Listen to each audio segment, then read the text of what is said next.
Hello, everybody. Hello, hello, hello. Hi. Oh, my goodness. Hi, guys. Hi. Hello. I can turn it down a little bit. What do I have at 10? I can turn it down a little bit. Hi. You guys are gonna be like, why is she staring over there? Because I can see Streamlabs over there. Voters being stupid. There we go. Now I'm staring straight ahead. Now I'm staring into your soul. Hi. Oh my goodness. Hi, everybody. Oh boy.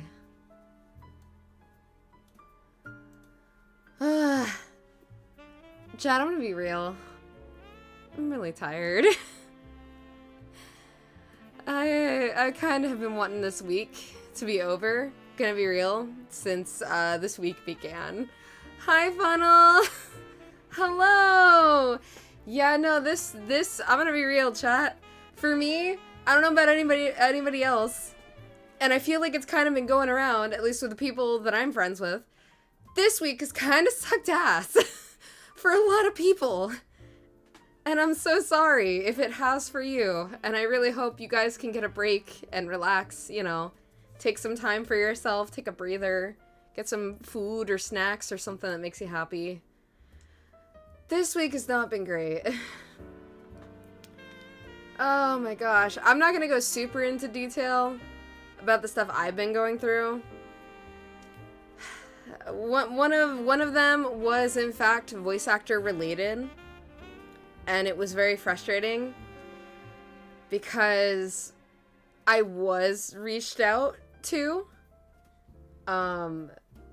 through a casting call. Thanks, dude. Wish the same for you. Oh, thank you, Funnel. Thanks. I was reached out to, but I think that's kind of the thing that's been hitting me the hardest right now. Because it really sucks, and it's really disappointing. Because I got reached out to. And I almost cried about it. Because I was, like, so, like, oh my god. And then me and some other people looked into it. It seemed legit. So I was going for it. They offered to talk either through Discord or, like, through email. I gave them, like, the choice. Either way, I was fine. But there were some things that started giving off red flags that maybe this was not legit, you know? Or there was certain wording to things, or some of my questions weren't fully being answered. I also saw that as I was talking. I saw the model was messed up. I fixed it. Technical difficulties. Who cares? I've already been having so much stuff this week. But so recently, I was like, hey, I think I'm going to back out. I also wouldn't have been allowed to be anonymous. Because I asked if I could do a picture or something that wasn't my face. I do know that probably at some point in voice acting, I am going to have my face out there. I prefer not to. Because of VTubing and everything else, and I kind of prefer the being anonymous. I prefer that, so that way it feels safer, in my opinion. But I mean, I know at some point that's probably gonna happen. So that sucked. Having to back out of that really, really sucked, because then it was like the thought process of like, it's fake, which sucks. Because, you know, you don't want it to be. You don't want stuff like that to be fake. Especially in this business. But, this kind of connects. I've been watching a lot of TikTok lately. A lot of TikTok. I don't know. I don't know if that's become my new thing. To where I'm like, man, I'm just gonna watch TikTok because I don't know what else to do right now. I'm kind of out of it. So I just go to TikTok. Oh my god. There was a TikTok I was watching, Though, because I like the cosplayer TikToks and stuff like that. Y'all know where this is going. Don't even. There's a TikTok I was watching though, and it really hit me. It was one of those moments, and it kind of connects with the thing that happened recently with the voice actor thing. I don't know what the audio was from, but it's like this thing or whatever, and it's like a guy basically is like, you know, I'm never gonna leave you, or something along those lines, whatever. And then the ending of it is just you hear the girl go, why? And literally, it hit me so hard. I think because of this week, and just because, like, man, I just kind of, like, I know my last two things when I'm yapping, it's been like, oh man, I've been so sappy. Pancake's been super sappy. It's super cute. No, this week, this week just has kind of sucked. This week I've just been kind of like feeling shit in the sense of like, man, I hate how that hit. In the sense of like, man, that connected too much. The why thing. But yeah. Also, apparently I found out, for Twitch, heads up, I'm gonna be fixing this. This is not for lurkers to have to do anything, by the way. Or at least today. So there's a thing, though, now on Twitch where apparently, if you don't message at least, like, once, or if you don't use a channel point at least once, your view will not count for me as the streamer. So it just won't count. Which, I think that's stupid. I think that's really dumb. And that's not really fair to people who like to lurk in my streams, which I love you lurkers. You guys are the best. Hi! Hello, hello. I am gonna be fixing that. So I am gonna add a channel point thing. I've seen some people do this and I thought it would be a cute idea. I don't have it today, so don't worry about that. To all my lurkers who watch, you are safe, you are fine. I'm never gonna ask you guys to, like, message or any of that stuff. I'm just letting you guys know, though. I am gonna add a channel point thing, because I've seen some people do this, where they have a thing where you can, like, click the channel point every time I stream, and you can get, like, a daily thing. In the sense of, like, so I could have it be, like, your daily, like, pancake order or something like that. And then you click it, and then it'll be like, you have one pancake. So then every time you tune into stream and you click it, you get another pancake. So I thought I could do something like that, which is very, like, stuff and so on. Oh, wow! Maris Fortis, you are officially early bird special today. Thank you, thank you. That's basically my first, quote unquote, in the sense of, like, first, you are officially the special today. You are special VIP today. Thank you, thank you. But yeah, we're gonna have something like that, so you guys can have your daily pancake kind of thing. And that way, you guys can just click it, and I'm not gonna call it out. So if you guys click stuff like that, if I see, like, it's clicked, I'm not gonna be like, oh my gosh, good job collecting your daily pancakes. Unless you guys want me to, then I can, I guess. I just don't want to bring super attention to my lurkers and stuff like that, because I know that gets, I lurk in a lot of Twitch chats. I understand you. I'm not gonna call you guys out and anything else like that. I'm not that person. But yeah, so I'm gonna be doing something like that. We're gonna be implementing something like that. Chat, we're also gonna go a little bit longer on stream today. I will talk about it as we get into the game here. This is gonna be a voice game, because there is, like, voice snippets, but I'm gonna be having to voice a lot. Pancake be like, yes, I understand the lurkers. I also go to streams, and I just lurk. And then, like, I also am, like, the person of, like, please don't just call me out on the stream. I just want to watch. I just want to chill and vibe. Alrighty, let me pop us over here to the game, though. Let me turn the audio back up for you guys. I had my real moment where I was like, man, shit sucks. I hope your guys' weekend's going better. I really do. I hope everyone's having a better weekend. Please? Cool. Alright, perfect. Had to make sure I did that right, because certain things don't work sometimes. Okay.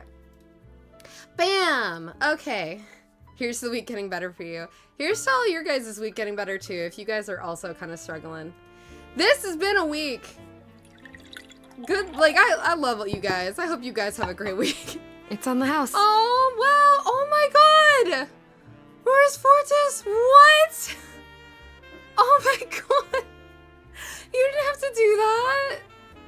Oh my goodness. Morris, the stream just started. I had my real moment. Oh my gosh. Oh, thank you.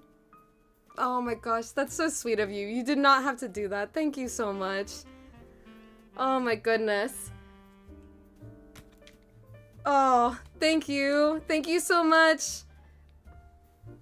Not lurkers don't have to, again, but if you do talk in my chat, make sure you say thank you. Oh my gosh, thank you. That's amazing. Honestly, I'll be real. That has made my day. I think I'm gonna be real. I think this is honestly, that's been the nicest thing that's happened to me all week, which is kind of sad. But thank you so much. Thank you, thank you. Oh my goodness. All right. So let me get into this game. I have played this game a little bit, chat. Not much at all. I played it a tiny bit once. I've only gotten through case 1. Once we are past case 1, I have no fucking clue or idea what we're doing. Okay? Just because I don't want to be like, oh guys, I'm going in blind.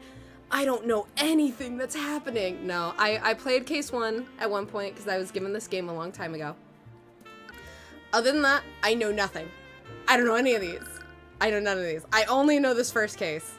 Second case, I know a tiny bit because I just started it. God, was that close to last year? Was that close to the beginning of this year? Anyway. But yeah, no. So I only know case 1, so don't worry. Okay. Start the game from episode 1. Yes, please. Please and thank you. Oh gosh, my mic is in the way. Can I push it down? Push it down real good. Fuck yeah, okay.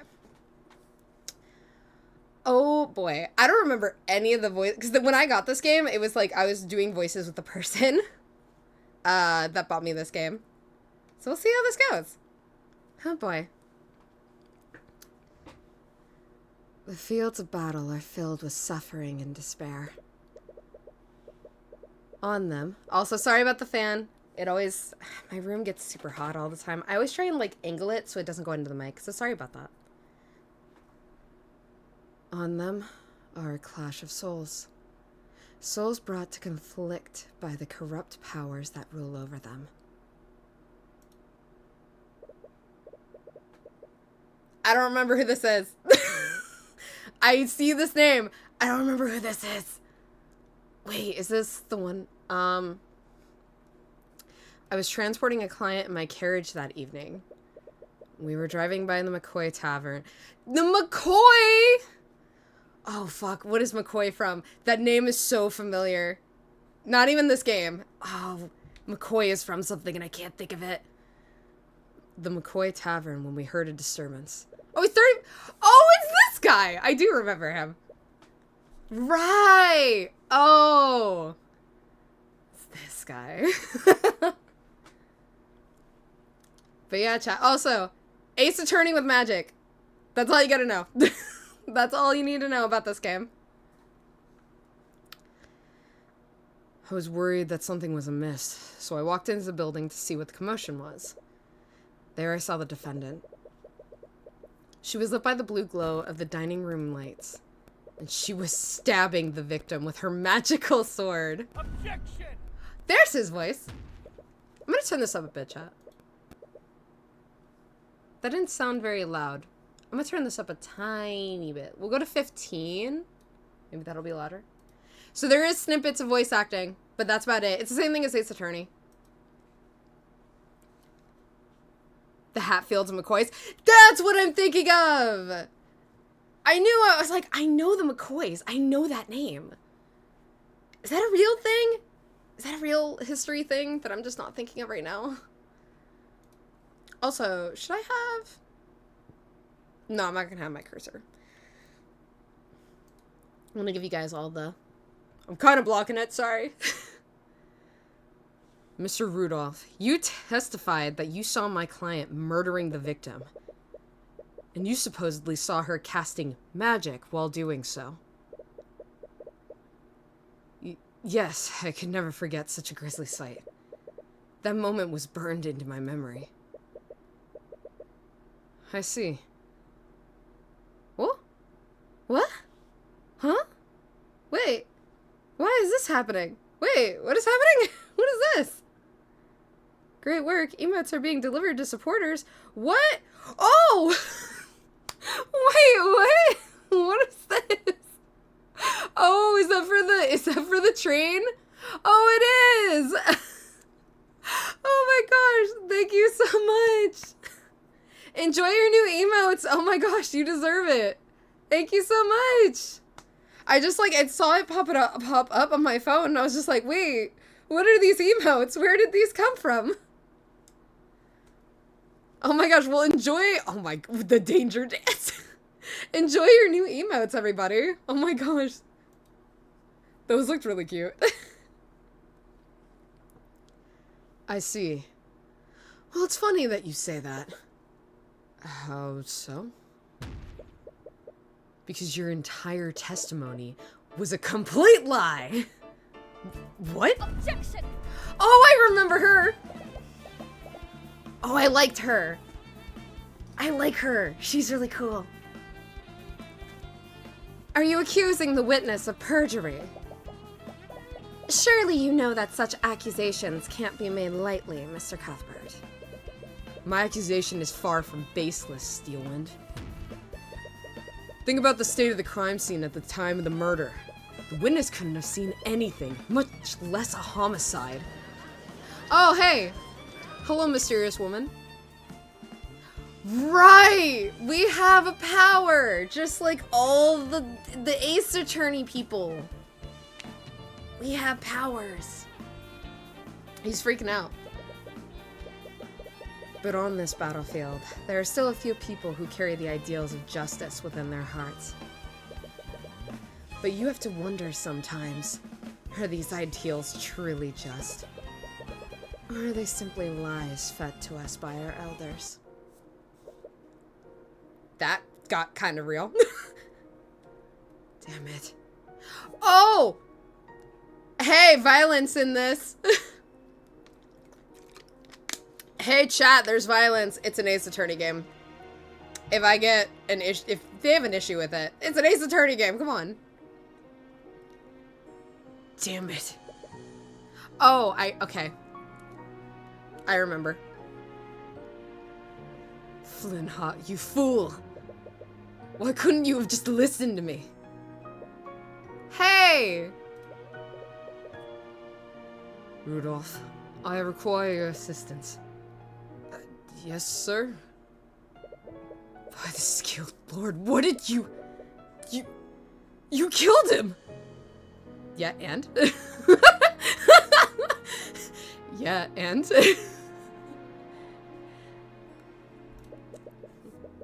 Violence. God, I love the red panda with the gun emote. That's me at this weekend. I chose violence. Specifically, at this weekend. Pull up my calendar. Just to my calendar, threateningly. I'm choosing violence.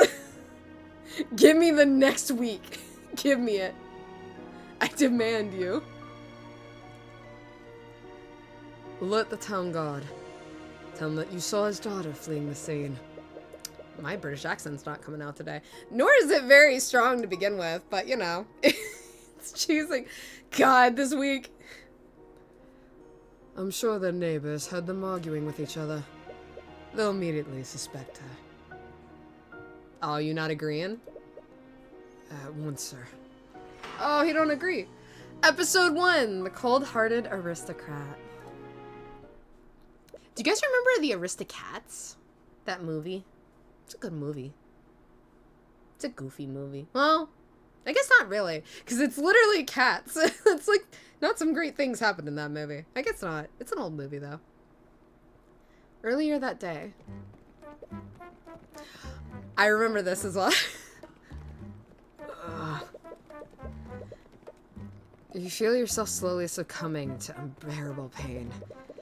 You don't think you'll be able to survive this much longer. I remember her. God, I loved... Are you sure you're okay, Cuthbert? You look like you're about to pass out. Ruby! Oh, Tamora! Tamora! Ruby Tamora! Occupation, attorney! She's so pretty! She's so pretty. Don't worry about me, Miss Tamora, I'm fine. You've been riding in this carriage for days. I forgot it was days! Fuck, that's a long time. Did they sleep in the carriage? Is this like Taxi, where you pull over, like at an inn or something? You were definitely not fine. With each bump in the road, you feel yourself becoming more and more nauseous. It's taking every ounce of willpower just to hold down your lunch. I'm perfectly fine. If you say so. But you feel the carriage drive over a large bump in the road. Oh, are we about to... You can feel and hear your stomach retching in protest. Ugh. Everybody wants to be a cat. Yeah! Oh my god. I haven't watched the Cats in forever. Aristocats was a jam. Loved Aristocats. The stew you eat for lunch doesn't taste nearly as good the second time. Oh, that's gross. Ugh! Ugh! On second thought. Are we about to vomit? That's better. You take a deep breath of fresh air. It's the first breath you've taken today that hasn't threatened to come back out. I'm trying to think of an air that's... No, I guess I understand that. Sorry about this. I didn't expect the roads in this town to be this uneven. I suppose they don't get a lot of traffic here. You've been on the road with your mentor for days. Together, you've been searching for a man named Flintheart McCoy. Supposedly, he's been a voice of dissidence against King Oliver for the last few decades. I forgot how fantasy Ace Attorney this was. I thought it was still kind of modernish. I guess it is, but it isn't. You have no idea what kind of business Miss Tamora would have with him. But you know better than to ask questions about her affairs.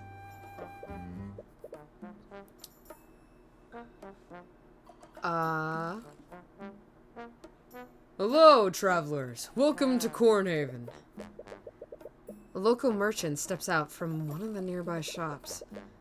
He has a wide smile on his face, and he approaches your carriage with the enthusiasm of a starving vulture. Would a pair of dignified individuals such as yourselves care for a refreshing drink?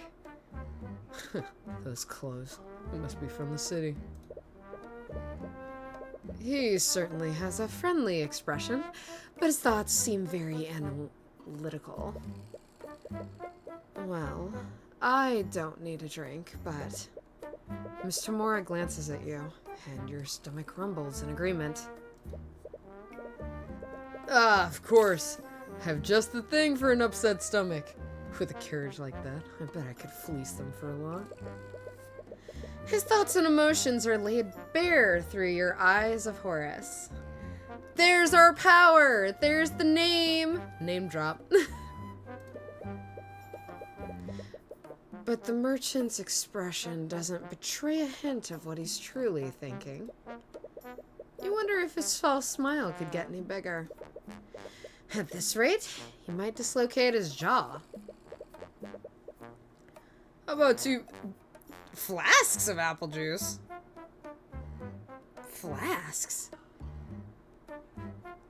Yo, this is making me want to just, like, pull out my flask and fill it with apple juice. My, like, fucking metal flask. People ask me, what are you drinking? The good shit. How about 2 flasks of apple juice for 50 silver pieces? I assume that's a lot. 50 SP.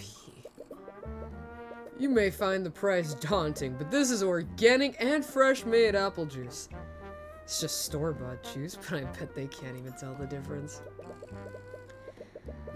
Out of the corner of your eye, you spot an empty bottle of store-bought apple juice. The man didn't even hide it! He didn't even hide it well. Come on, man, if you're gonna scam me, at least do it properly. It's resting on the table inside the merchant's shop. Oh, wow. Can we just, like, see? Is our vision that good? We could just see it through, like, a window?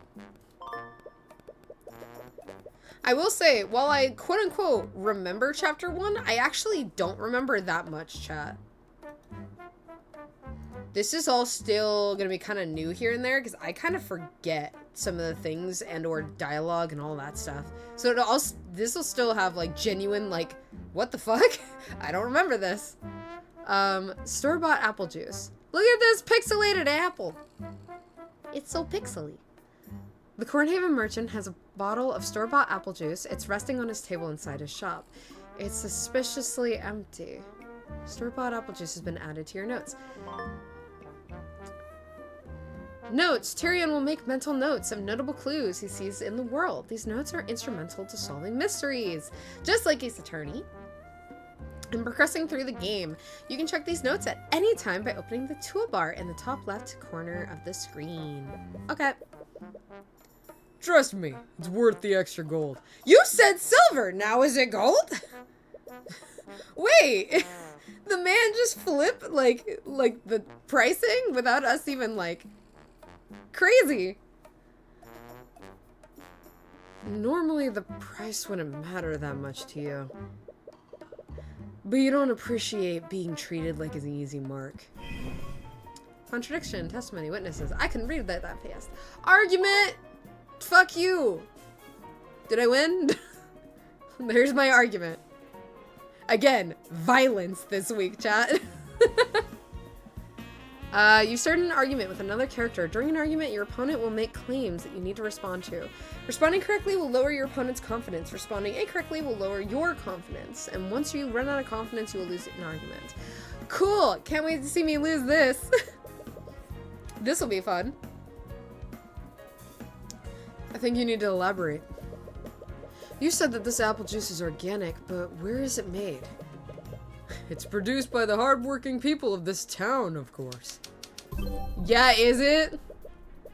In a small town like ours, we only deal with locally sourced products. I don't believe you! Look at this apple! The game's even telling me! Presenting during arguments. For certain claims, you will need to present a piece of evidence to refute the claim. Proceed, present, yeah. It's Attorney. You say it's made by the people here, but this shit is store-bought. The Cornhaven, yeah. It's store-bought. You're a fucking liar. You say that, but I can see an empty bottle of store-bought juice inside your shop. Why would you have something like that if you only deal with organic products? How did that get there? Make no mistake, I only have that because I wanted to see how my products compare to that of the city. Yeah. And let me tell you, that mass-produced slop doesn't even compare to my product. What an obvious lie. The juice is worth far more than what I'm offering. Honestly, I'm offering you a good deal. Hello, character that I assume we'll be seeing later in the game. Interrupting during arguments. For certain claims, you will need to look at your opponent's thoughts and emotions, choose the correct response, depending on the information seen. My conscience is clear. I need to stay calm. Okay. Logic. Choose this option for opponent's thought contradicts something in your notes.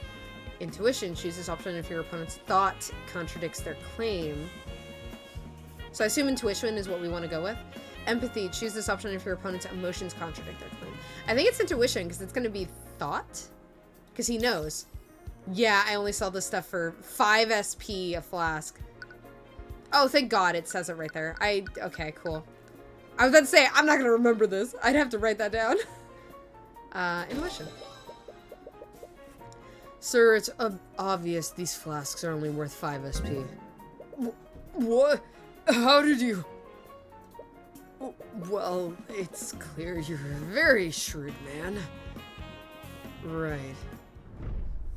Argument 1. Whoa! I'm smart. I'm so thirsty. Out of the corner of your eye, you spot a child watching you from afar. Oh, it's a girl. Whoops. You know what? My voice, that works for her too. I'll change it, but... Her eyes fixed on the flasks of apple juice. How about 20 SP for 3 flasks? Of course, sir. The Kingdom of Wyverngard, established several centuries ago by the 7 High Archmages. Look at this giant-ass dragon! Look at how cool he looks! He's just yelling. He's just screaming. It's just like, ah! Well, everyone is below him. He protect. But he also attack. The kingdom is currently ruled by King Oliver de Wyverngard. Hence the giant wyvern. I'm sorry. I know some people get not antsy.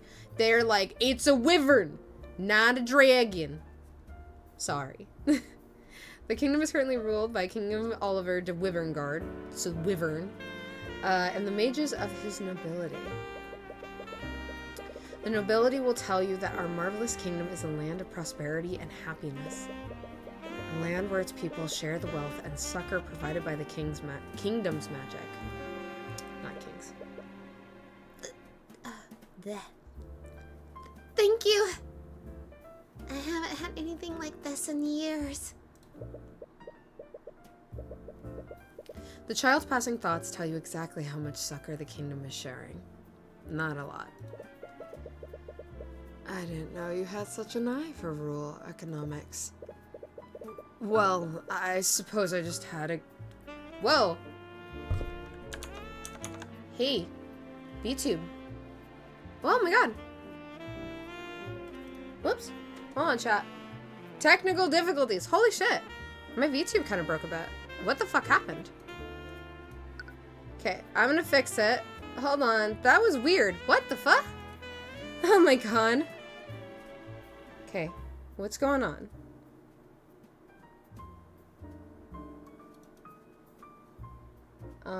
Okay, I'm gonna close my VTube studio. I don't know what just happened. It was freaking out. I'm gonna be real. I turned around in my chair for like 2 seconds because I kind of had the nervous energy of like, it was like possessed. Like, is there somebody behind me? That was really creepy. That was really creepy. I know. I don't know what happened.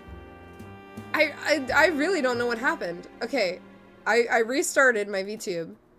Are we good? Are you good, studio? Okay. It seems fine now. Okay. Okay, there we go. Cool. I don't know what happened. That was scary. That actually was creepy. It's not Halloween yet. God, calm down.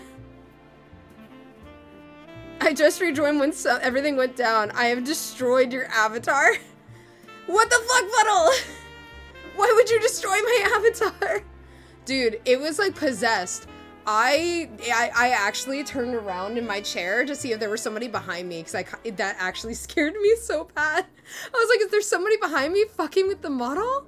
Like, I'm in a room. Oh shit. Well, the model's gonna freak out now because I dropped. It's alright. Don't freak out, model. Ah! I dropped something. I thought there was somebody behind me. My door is closed. There's no way. It's not Halloween yet. Ghosts aren't allowed to be in my room yet. Fuck off. Go away. Go away, ghosts. Go away, spirits. That was really creepy. Oh my gosh. Wow, that was weird. Calmly freaking out. Yeah. Oh, if you want to see me actually freaking out, trust me, that'll happen during October. That'll happen when I start playing the spooky games, which I'm really bad with. I'm really bad with scary games. I don't like being scared. It's not a fun feeling for me. Yeah. I'll maybe be playing spooky games. This October, we are getting through Paranormasight. I am getting through that game. We are finishing it by Halloween. That is another voice acting game. I am going to finish it. We are playing it. Whether we're starting over, I don't know. I haven't decided if we're going to start over or if we're going to start from where we are. Because I played that so long ago, and I don't think anybody remembers my playthrough of that, and I don't have any of the archives for YouTube. So I might start over. I might completely start over on that game. Who knows? Maybe I'll voice the whole thing. If I can't get anybody who has time and stuff like that to do it with me. But yeah. Oh boy. We're playing that game. Thriller audio, like a novel game. Kind of think of like this. Think of the games I kind of play so far. We got your back for the spooky games. Thank you. You guys are gonna be using that dead, that quote unquote like ghost leaving the red panda a lot. There are gonna be times I feel like I'm gonna take my headphones off and just walk away from the computer because I'll need a minute. Oh my gosh, thank you though. I'm gonna need all the support chat. I'm probably gonna put a blanket. I'm probably gonna do the blanket thing that a lot of streamers do around my model. I'm gonna have to do like the comfy streams where I'm just like, all right, got the plushies, got tea, I'm good to go. Safety. Alrighty. Well, I suppose I just have good intuition for this sort of thing. Or did you use another kind of eye? Don't get me wrong. Your so-called Eye of Horus is an amazing gift. You should take every opportunity to hone it.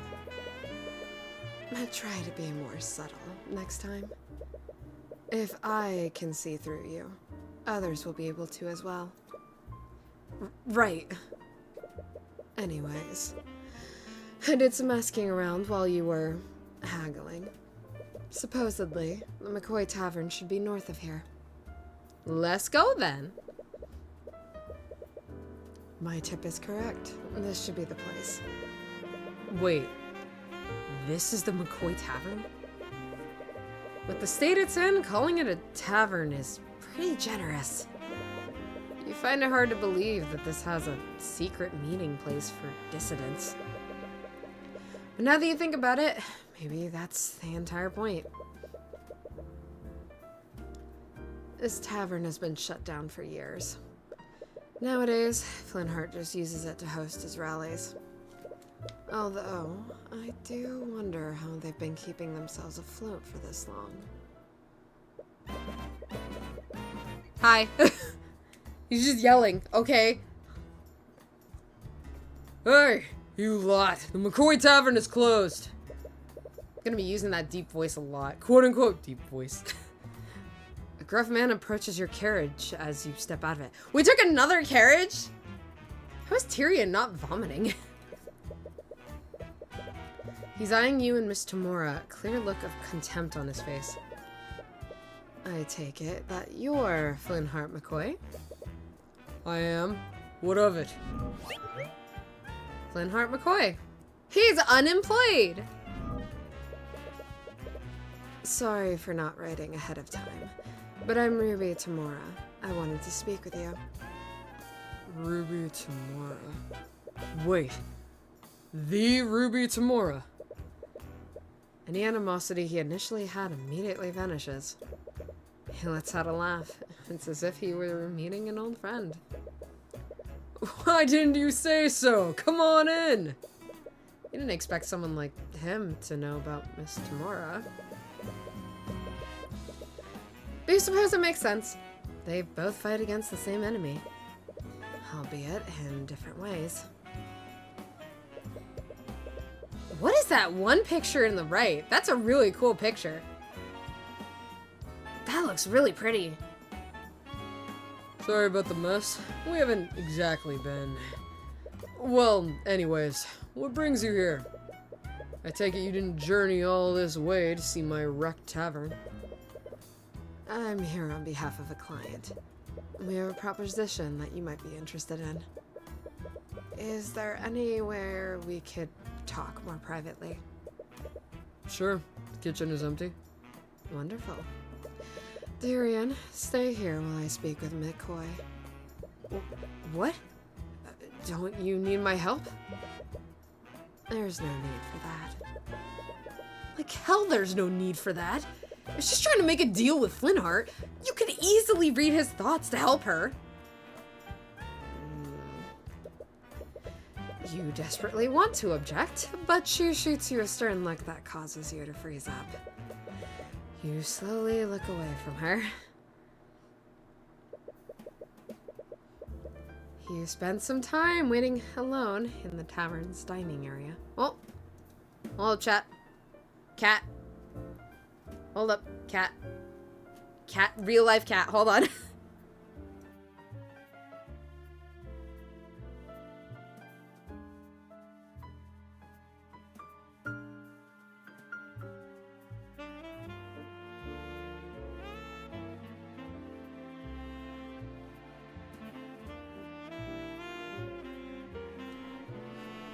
Okay, I thought he wanted in the room because he was meowing.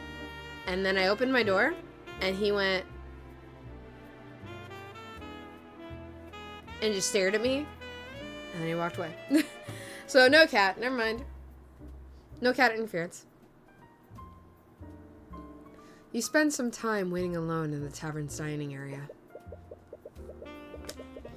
It's already been hours since Miss Tamora and Flintheart went to talk in the kitchen. You can hear faint murmurs from behind the closed door. You've been resisting the urge to eavesdrop.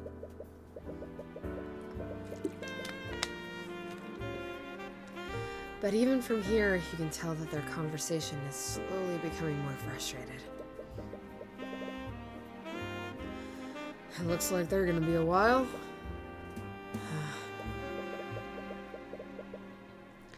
Well, it's a good thing you always bring a chess set around. You bring out the small chessboard that you've carried around since you were a kid. Chess can be played with one person. You've always taken advantage of that. Checkmate. You win against yourself. This time as black. I've played 10 games already and I've won 7 out of 10 times as black. What voice did I give her forever ago? Hello? Hello? I think I went up something like this. I think this is kind of close to what I gave her. I think. Maybe. She was very anime protag. I think. Statistically, White is more likely to win. Unbeknownst to you, you're thinking out loud. So why am I performing so much better when playing as black? Hello? Still don't notice her. You're verbalizing your thoughts just as fast as you're thinking them. Am I becoming overconfident as White because it has a first move advantage? Or perhaps that very advantage is affecting my choices and making me play in a suboptimal manner. Personal quirk is making me play illogically, then I need to correct it. Hey! What? How long have you been standing there? It's about time you noticed me. I've been trying to get your attention for a while now. Oh. Sorry. God, I can't remember what voice I gave her. I'm gonna have to listen to her bit. She does have a bit. She does have a noise at some point. Do you know where my dad is? Your dad? Flintheart McCoy. I'm his daughter, Celeste. Hi! Celeste McCoy. Occupation. She's a mercenary. She cool. I love her. She's so cute. Oh, Flintheart is speaking with my mentor right now. Oh, I wanted to show him something. Do you know when they'll be done? I don't know. They've been speaking in the kitchen for a while now. Oh, also, love that in this game you can see everyone's ages. We don't have to look anything up. We can see everybody's age. You hear Flintheart and Miss Tamora's voices getting louder and more frustrated, but Celeste doesn't seem to notice. Her eyes seem to be focused on your chessboard. This is chess, right? Are you playing against someone?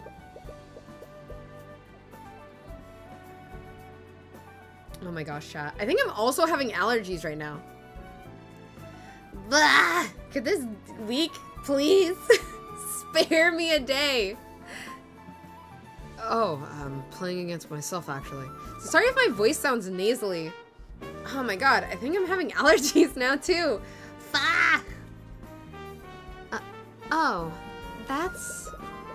You feel a judgmental stare. Playing alone helps me develop new strategies. Plenty of professionals do it. Hey, I'm not the type to shame a man for playing with himself. Whoa, wait! This bitch 19! Hold on! That's... Relax, I'm just joking. Anyways, if you're still waiting for your mentor, do you want me to play a game? Oh, you know how to play? 100%! She just made a very sexual joke. I forgot about that. I don't judge a man for playing with himself. Damn! Well, alright then. Sure, I've read about this before. She's read about this? Oh. Sophia, oh my gosh, Sophia VTuber 10. Welcome, welcome.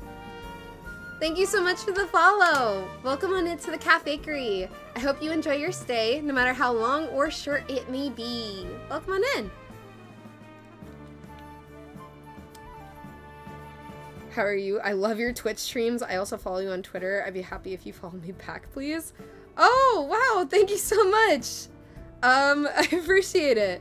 Thank you. I'm glad you enjoy my streams. I hope they give you a little break from your day-to-day. She's read about it? Ugh, this table is so dusty. Celeste takes a seat on the other side of the table. She tries to set up her side of the board, but fumbles with the pieces. She stares at one of them, confused. How do I arrange these things again? Part of you regrets accepting her challenge, but it would be impolite to back out now. Here, I'll arrange them for you. Thanks. Oh my gosh, my nose. I'm absolutely getting attacked by allergies. Ugh, I'm getting attacked by allergies. Nose why? Checkmate. You defeat her in 2 moves. I know this move! I know this move in chess. I forget the name of it, but I know the move. I've tried to do it a couple different times with actual, like, chess people. I've never gotten it off, but I've tried. Wait, what? Already? How did you do that? You decided against telling her what the name of that mate was. Oh, wait, is it Fool's Gambit? What is it? Oh. It's something that's like you're a fool or you're something. Rematch me. I want a do-over. Sure, why not? It's as if you have nothing. It's as if you have anything better to do.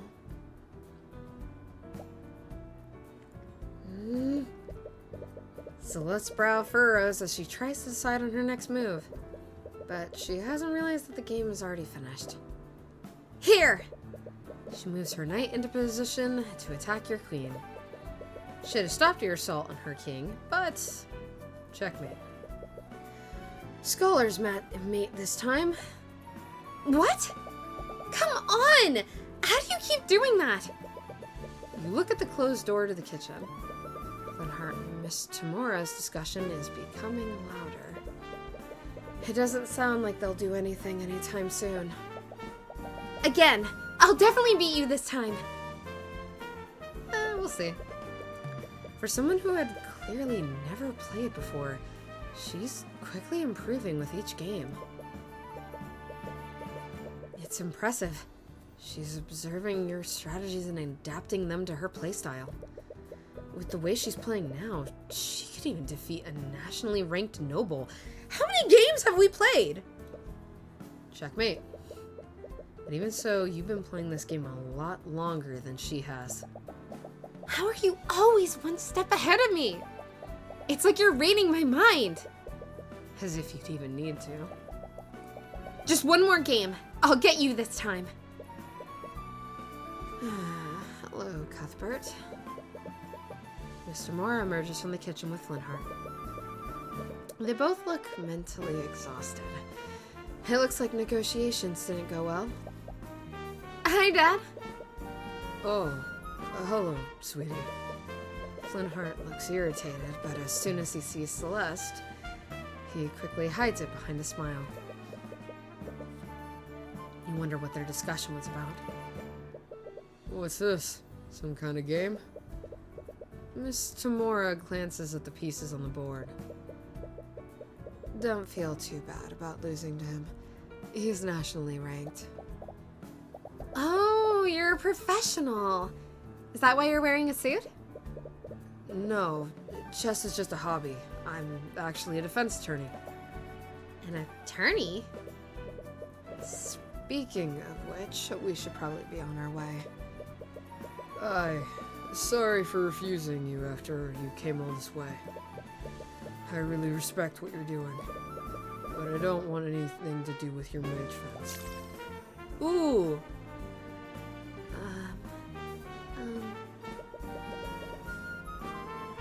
I wonder what he meant by that. Was Miss Tamura trying to introduce him to one of our clients? Anyways, it is getting late. If you leave now, you won't get back to the city until morning. She's right. This region is littered with bandits and brigands. You wouldn't want to run into them this late. I guess you have a point. We have plenty of empty rooms that you can stay in until morning. It's the least I can do after you came all this way. Well, if it's not too much trouble, might as well stay here until tomorrow. The tavern is shut down, but we still have some sheets and blankets. I'll go get the rooms ready.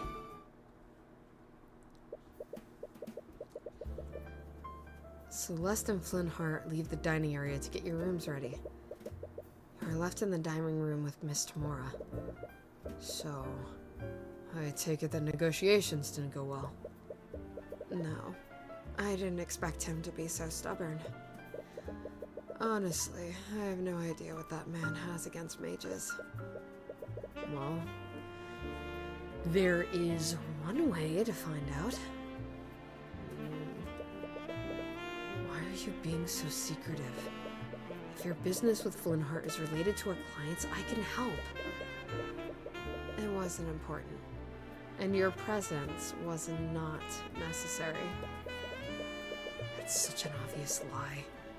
You can't read a single thought from her. She's had years of practice hiding her thoughts from the Eye of Horus. Celeste enthusiastically came back downstairs. But she seems to have noticed the tension between you and Miss Tamura. Sorry to interrupt, but your rooms are ready now. Right. Thank you. An awkward silence hangs in the air as you and Miss Tamura head upstairs. You reach the hallway and see the two rooms that Celeste provided prepared for you. Miss Tamura stops before entering her room. You were playing chess with Flintheart's daughter earlier. Was she any good? Not at first, but She got a lot better as we kept playing. I'm sorry for leaving you there for so long. I didn't expect our discussion to last that long. No, it's fine. Despite everything, I enjoyed playing against her. I see. Well, I suppose you are at that age. No, it's not like that. It's just that outside of tournaments, I never really get to play against another player. And you only ever want to play shogi against me. Because shogi is clearly superior. It's complete anarchy. It's complete anarchy is what it is. You just bring fallen pieces back to life like some kind of necromancer. It adds depth. Dropping adds a dimension of play that isn't present in chess. You sternly look at each other, your positions already made. After a few moments of silence, you both burst out laughing.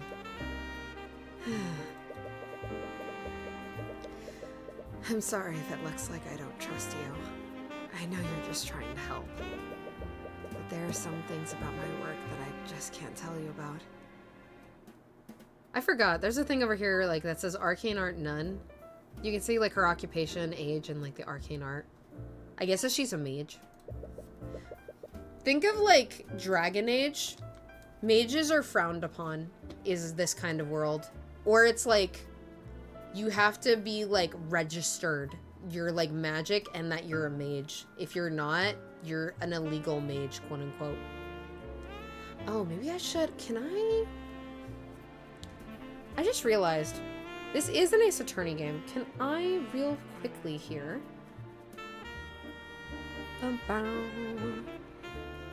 Can I add, yeah, let me add, I'm gonna add politics and sensitive social issues to this. Games that are rated mature are less suitable for a younger audience. Oh, whoops. Let me add the violence. I didn't realize I didn't add the violence. Fuck, that's my bad. I fixed it. I'm fixing it. Is this game mature rated? Is it?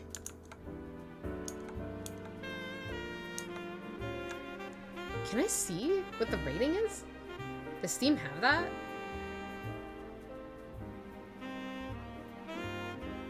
I would assume it's T for teens at the least, because there's you know. Okay. Boop, boop, boop, boop. Okay. There's a shit ton more things on there now. So I don't get in trouble for the acts of, you know. Don't worry about it, chat. It's fine. I just added some more consent things so people know coming in. But one day, I'll tell you everything. Right. I'm sorry for prying. I just want to show you I'm ready to be an attorney. You are. I know you are. Fucking Christ. The rare praise from your mentor catches you off guard. Anyways, get some rest. You should mentally prepare yourself for the journey tomorrow. Right. You completely forgot about the carriage ride back. You can already feel your stomach churning in protest. You lay in the bed that the McCoys prepared for you. And as you close your eyes, you slowly drift into a deep slumber. As this happens, you feel something invasive. Your mind drifts away. You feel yourself being pulled elsewhere. I remember this. Okay. You find yourself in a surreal and unsettling landscape. You're fairly certain that you're dreaming right now. But some instinct in the back of your mind tells you that something is fundamentally wrong about this.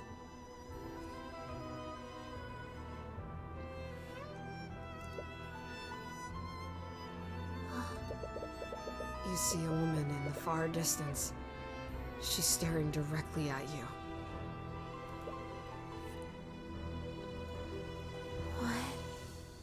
presence. She's murmuring something, but you can't quite make it out. Is she trying to say something to you? Finally found. I finally found you, Heavensborn. You're jolted wide awake. You can't exactly remember what that woman said to you, but whatever her words were, they sent a piercing chill down your spine. Heavensborn, what the fuck is that? I don't know what that is.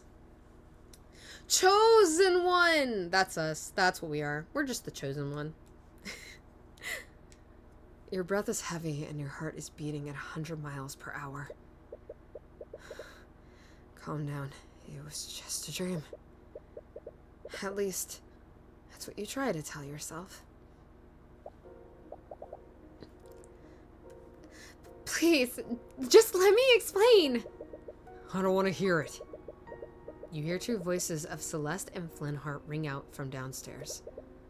It must be extremely late. What could they possibly be arguing about at this hour? I want you out of my house! Out! Dead silence lingers in the air before you hear someone rush out of the tavern. Whoever left slams the door behind them. What is all that about? It's none of your business. You only met those two today. It would probably be best not to get involved in their affairs. And as you tell yourself that, a brief image of Celeste's smile appears in your mind. Damn it. You slowly make your way out of the room, but the hallway is nearly pitch black. You can barely see a few inches ahead of you. You have to watch your step to avoid tripping. You run into Flintheart, who was slowly walking up the stairs. And, you know, you should have expected to possibly run into him. Even this close, it's hard to see his expression in the darkness. Sorry, I just heard. Right. I forgot you two were here. His words trail off. Is everything okay? I'll take that as a big no. You seem very sad and afraid. Sorry, I'm just going to. You awkwardly shimmy past Flintheart to head down the stairs. He doesn't move out of your way. It's clear his mind is elsewhere. You arrive at the dining room, but you don't see Celeste anywhere. Honestly, though, it's hard to tell with how dark the room is. Celeste? Are you still here? You don't receive an answer. You remember hearing someone slam the front door earlier. Your eyes are drawn to the tavern entrance. Celeste? No answer. Celeste? Where are you? Ugh. The merchant you spoke with before steps out from his shop holding a lantern. He appears to be irritated by all the noise you've been making. Oh, you're that kid from earlier. You have any idea what time it is? This isn't the city. You can't just make a bunch of noise like this.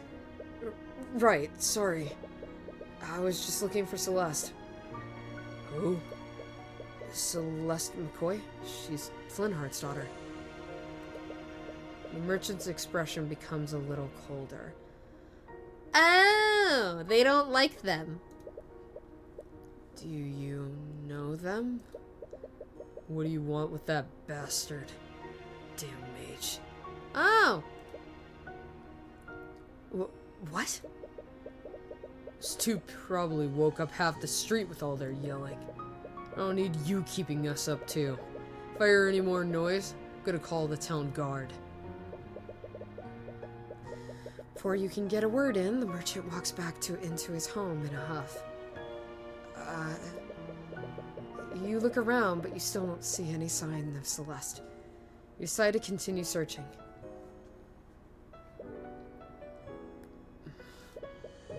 I can't believe I said those things to her. She'll never forgive me for this. I see your temper is as short as ever, Flintheart. Phew. Honestly, how do you live in this darkness? Luxo? I'm gonna go with Luxo. Luxo. What are you doing here? And how dare you bring that witchcraft into my home? You've been busy lately. Your little Raleighs have gained quite a lot of support. Too much support for my family's liking. And what? You came all this way to convince me to stop? You have my word. If you stop spreading dissidence, no harm will come to you or your family. Ha! Your word is as good as the dirt you lick off of King Oliver's boots. As if I'd ever trust the words of a murderer like you. Flintheart, please. Someone you once called friend, I'm going to ask you once more. Friend? Friend? I'll be dead in the ground before I ever call the likes of you a friend. Get out of my house. I don't have time for your nonsense.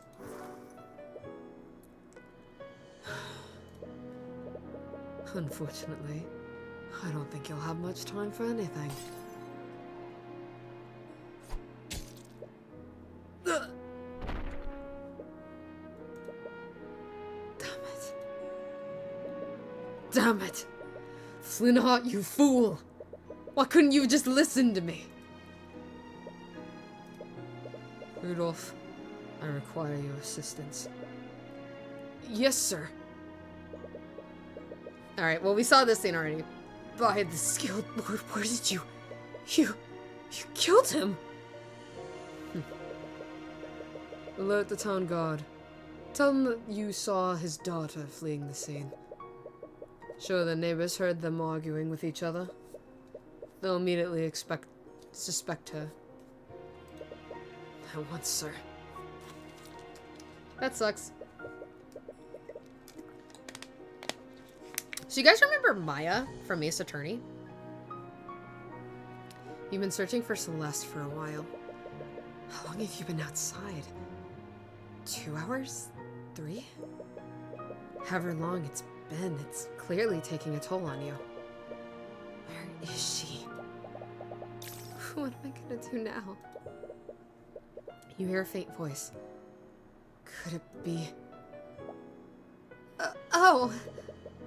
As you peer behind an old tree, you finally find her. She looks just as tired as you are. Probably even more so. Her eyes are puffy and red, but she's doing her best to hide it with a smile. I've been looking all over for you. Oh, sorry. I'm guessing we woke you up. Yeah. Is everything okay? It's nothing. It was just an argument. But from the way she reacted, this is clearly not common. You suppose that it's none of your business.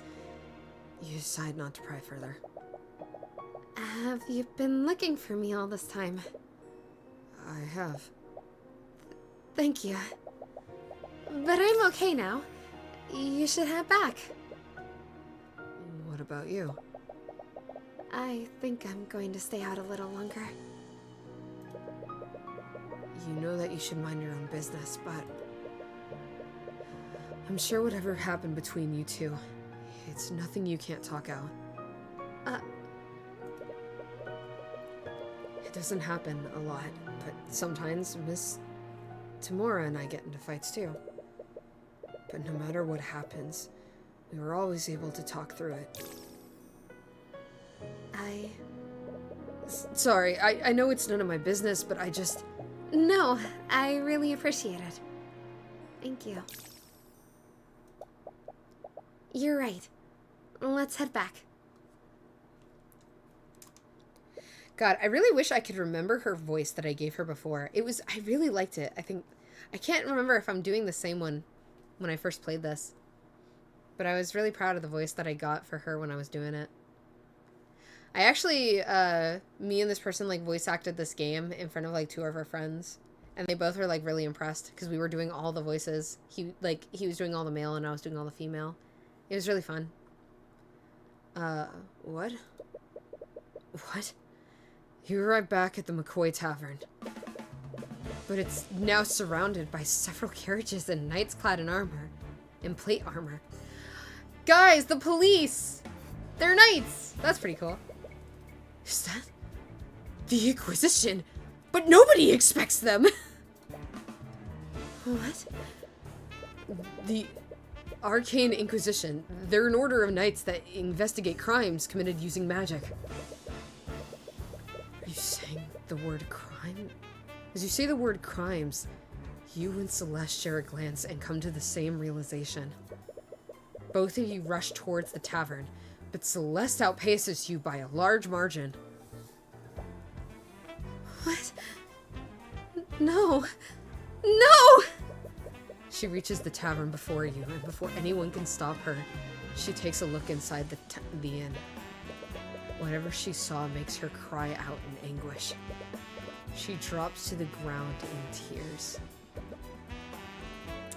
I can't do gruff man voice. I'm not built for this. There she is.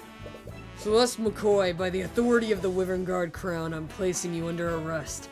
I'm trying to add grit to my voice, but man, I don't, all these men are getting the same treatment and I feel bad. I can't do, like, deep man voice. Upon seeing Celeste, one of the knights steps forward and grabs her. Surprisingly, she's able to break free from his grip and tries to push further into the tavern. Noticing the commotion, 3 other knights rush to grab her and begin dragging her away. She kicks and screams against them, desperately trying to break free. Even between the 3 knights, it's taking all of their strength to subdue her. What are you doing to her? What is going on here? Tyrion? Miss Tamora approaches you. You breathe a small sigh of relief when you see that she's okay. Miss Tamora! Ugh, I should have known that he was one of yours. Just stay out of our way. Miss Tamora, what's going on? Why is the Inquisition here? I'm surprised myself. But from what I understand, Flintheart McCoy has been murdered. Murdered? So you guys can see here, this is how far I got. But, clearly, I'm not continuing or playing this playthrough. So let's go down here. We're gonna rebel. Rebel. We're gonna be down there. You follow the Inquisition back to the city where Celeste is being detained. According to Miss Tamora, Celeste was the prime suspect in Flintheart's murder. And due to the supposed nature of the crime, her case would be pushed to trial immediately. Ace Attorney! You're going on trial now! But many elements of the situation still don't make any sense. The Inquisition only investigate crimes committed using magic. So why is Celeste their prime suspect? Could she be a mage? This is ridiculous. She has the right to speak to an attorney. Anyways, you find yourself met with another hurdle. A very frustrating one. Yeah? Well, we can't let you see her until she's been processed. Her trial is in an hour. How has she not been processed yet? I don't know what to tell you, kid. I wish I could. You don't need to use the eye to know that's a complete lie. So, you're really planning on defending her? Do you know what she can even... Do you know if she can even afford a lawyer? I just can't stand here and do nothing. You saw them, didn't you? There's no way she would murder her father like that. I know that look. I was saving this for a special occasion, but... We got an attorney's badge, or rootstone. It's very pretty. I wonder if it glows. I'm sure it does. So that way, even at night, you can be like, ha, I'm an attorney. Even if no one can see. A magical runestone that allows you to take pictures of crime scenes and write notes telepathically. Every every attorney has one. It's almost like a badge for them. This is an attorney's badge. An attorney's runestone. If you're going to defend her, you're going to need one. You begin to tear up. You've wanted one of these ever since you were a kid. It's basically a badge of honor for attorneys. Don't cry, Cuthbert. Sorry. Anyways, keep one thing in mind. If you try to defend her, the Inquisition isn't going to fight you fairly. Our court system only exists to create the illusion of justice.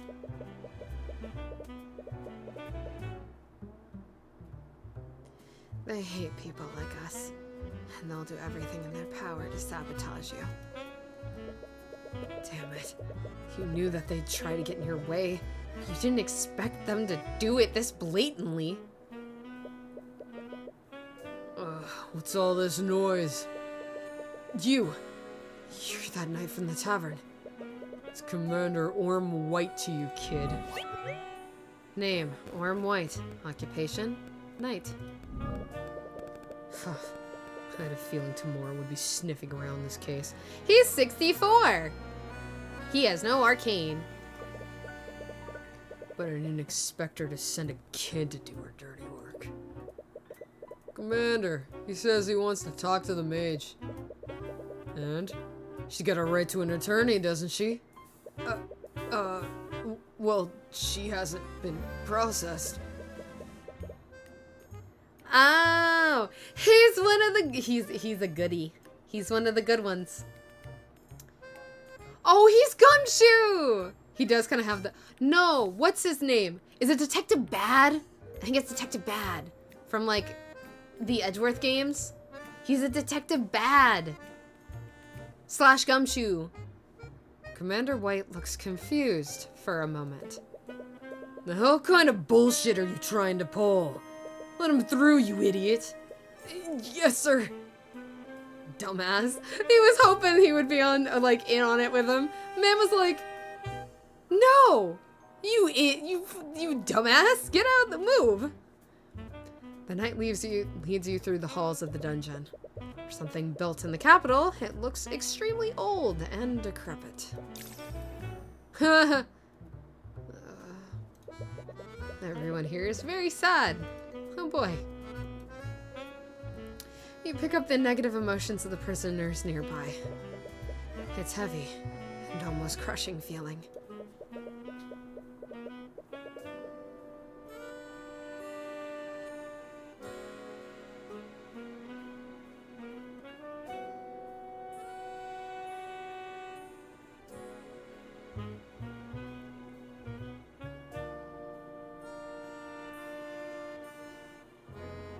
Sorry, I had a text. One sec.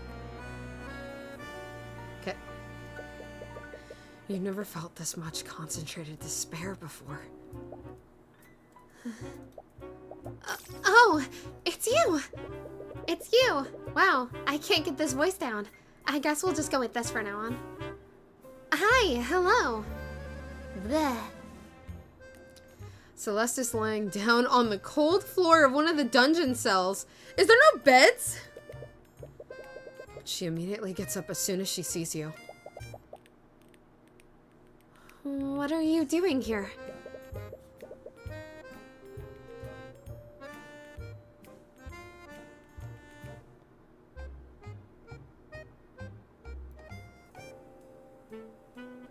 Sorry, one sec.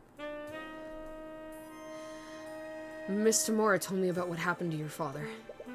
I'm so sorry.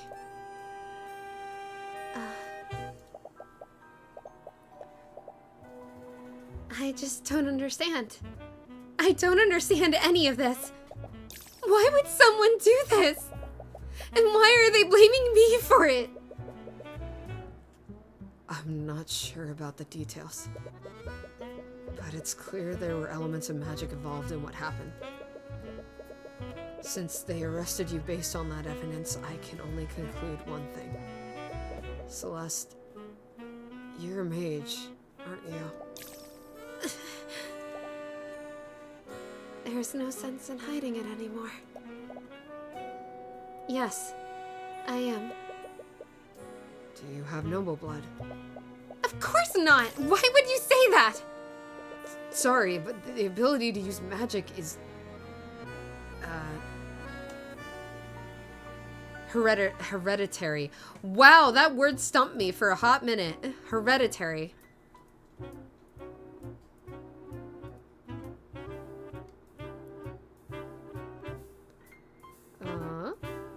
Bum, bum.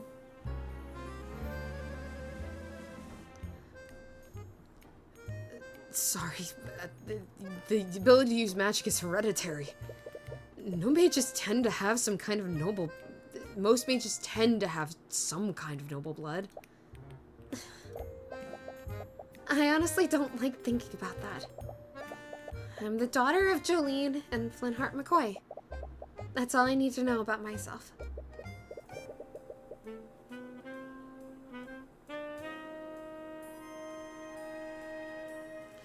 It would probably be best not to push the matter further. Anyways, you were probably arrested because you're a mage. What? A crime was committed using magic, and you were the only mage around at that time. Is that seriously the only reason? I only know how to cast one spell! The Arcane Inquisition doesn't care about the truth. They only care about closing their cases. Celeste, your case is being pushed to trial. You're going to be brought before a judge within the hour. What? No one told me anything! Damn it. They weren't even planning on telling her? If you'll have me, I'd like to be your defense counsel for the trial. Right. I forgot that you were the attorney. Would you really do that for me? After everything I've seen them do, I can't just stand by and do nothing. But they're a part of the kingdom. Do we even have a chance? It's hopeless. Celeste, man, king, or god, I won't let them do anything to you. What? Sorry, it's just something I have a habit of saying. No, don't apologize. I really appreciate you doing this. It's clear this entire situation is bittersweet for her. And because of the Inquisition's delays, you haven't had any time to investigate the crime scene. You were confident before, but you begin to doubt whether or not you can really do this. Everything is happening so fast. It feels unreal. No. You have to do this. This is the exact reason why you became a lawyer. No matter what happens, you'll acquit Celeste. Alright. And we're in it. We're just going. It's just trial time, baby. And he's freaking out, just like Phoenix Wright. Courtroom. I'm in a real courtroom.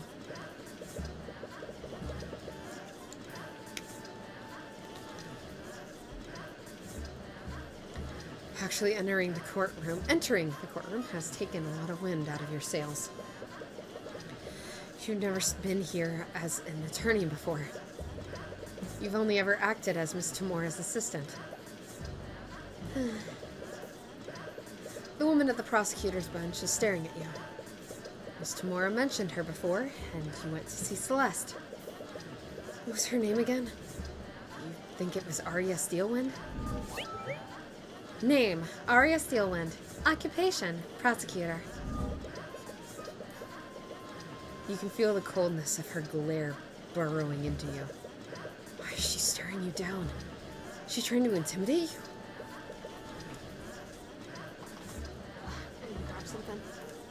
I will say, in a second chat, I am gonna be snacking. If that's a problem, sorry. I need a snack here.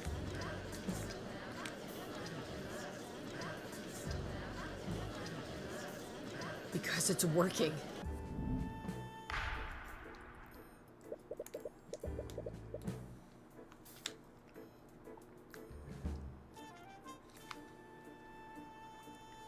Court is now in session of the trial of Celeste McCoy.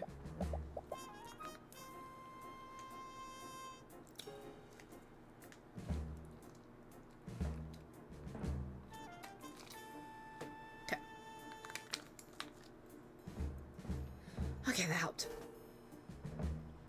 That definitely helped. The prosecution is ready, Your Honor. Oh, the defense is also ready, Your Honor. He doesn't necessarily sound very ready. Regardless, let's begin the proceedings. Prosecutor Steelwind, please list the charges. The defendant is Celeste McCoy, a mercenary for hire and registered mage. Wait, did she just say mercenary? Yeah, I had to take up a job after my family's tavern was shut down. Oh, right. It's not exactly the first occupation you choose.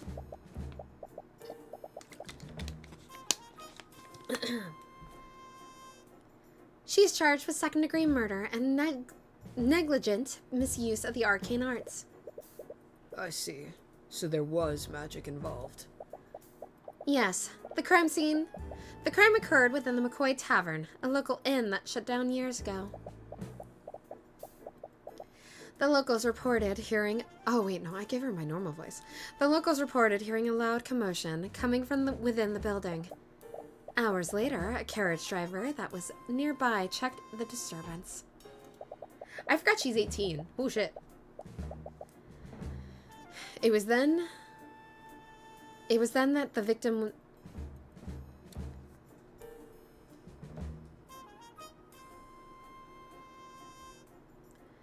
It was then that he found the victim, the defendant's sword still impaling his dead body.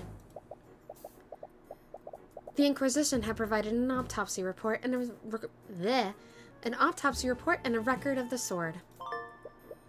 Man, her voice is going all over the place for me right now. I gotta hear her say objection one more time. I gotta listen to that again. Autopsy report. Flintheart McCoy died after being stabbed from behind with a magical blade. Fatal wound shows heavy trace of transmutation magic. Celeste's sword.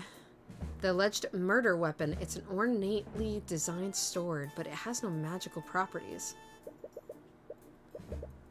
What was the defendant's relationship with the victim? I see that they share the same last name. The defendant is the victim's daughter, but not by blood. She was adopted into the family when she was an infant. Her birth parents are currently unknown. I see. What an unfortunate turn of events. To begin, the prosecution would call Commander Orm White to the stand. Witness, please state your name and occupation for the court. Name's Orm White. I'm commander of the Arcane Inquisition. Orm, could you please testify about the details of the Inquisition's investigation? Yeah. Okay. Witness testimony. Okay. Give me 2 seconds, chat. 2 seconds. I am gonna go grab something because I was just texted that a thing is here. I need to go grab something. I will be right back. Give me 2 seconds. 2 seconds and we'll continue. So hold on 1 sec.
back.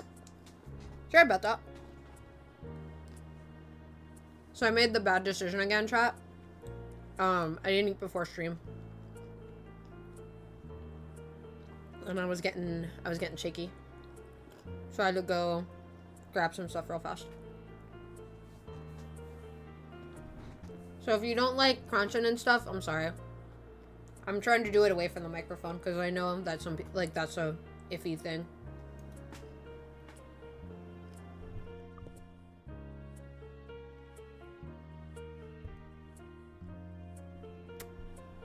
Alright, let's get back into this. Okay. We got a call late at night. Someone discovered a dead body inside the McCoy Tavern. Okay. When we arrived on the scene, we found Flintheart McCoy dead on the floor. The defendant's sword was still inside him. How'd they get her sword? I guess they just went upstairs, yeah. I kind of want to turn this up a little bit more. I feel like this game is still too quiet. That seems, I think, a little better. I just feel like it's too quiet. Let me know if volume's okay, chat. If not, like, I'm sure it's fine. I'm just turning it up. I'm gauging as I go. We have several witnesses who heard the victim and defendant in a loud argument before the body was discovered. Their argument must have been turned ugly, because the defendant killed the victim using her magic sword. But there's no magic on the sword, and we know that. Because we got it in our, in the evidence.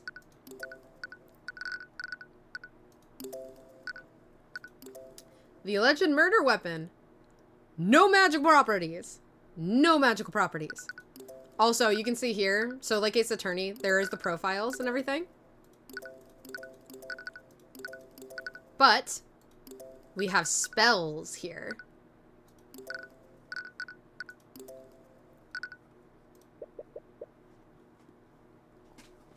Isn't that really incriminating?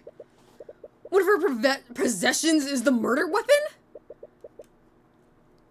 Mr. Cuthbert, you may begin your cross-examination.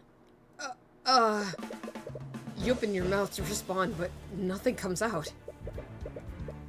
You can't think of anything to say. Everything is blank. Mr. Cuthbert? We're having a Phoenix Wright moment. Sorry, Judge. Hey, what are you doing? This is the part where you say something, right? I'm sorry, I don't. Your anxiety is just getting worse, and your breaths are becoming more and more desperate. Are you hyperventilating? What a disappointment. Ugh. I was hoping to fight against the infamous Ruby Tamura today. And it's clear you can't even hold a candle there. Your Honor, it's clear that the defense has nothing to say against the prosecution's overwhelming evidence. Yep. This case is pretty open and shut. No, wait! This isn't what's supposed to happen. I'm sorry, Tyrion. I couldn't acquit Frey. She was found guilty. What? But that means... Are they going to execute her? No, not again.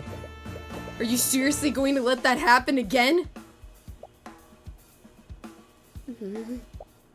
Tyrion!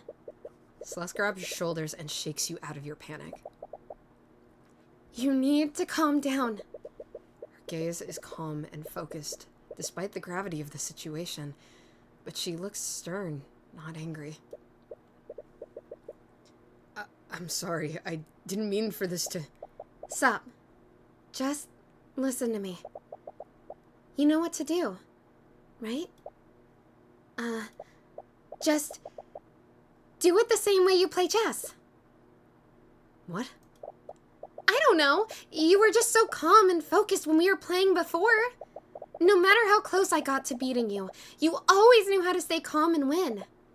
So just channel that feeling and look at the pieces. That doesn't make any sense. And yet, You take a moment to focus and let everything else disappear from the world. Every statement that he made, every word that came out of his mouth, each of those is a possible weakness that you can attack. Every bleak moment can be turned around. You just need to consider every angle. My apologies for the delay, Your Honor. The defense is ready to begin cross-examining the witness. Very well. Here we go. Thank God that worked. Celeste over here actually panicking, being like, I don't know what would have happened if that didn't work. Carefully examine every statement he made and find something he contradicts. Well, we already know it's the magic sword. It's a magic sword bit. Strawberry! Hi! Welcome, welcome! Hi!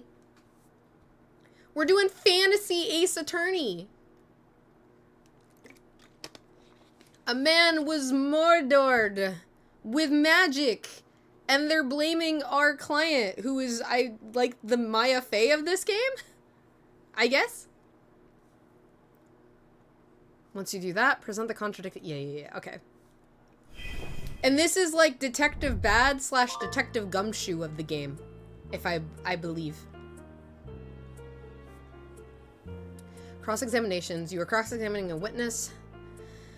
Carefully examine each statement they made. Find the statement that contradicts a clue, a spell. Spells exist. Or profile in your notes. Once you identify the false statement, click the present button. Yeah. Okay. Where is it?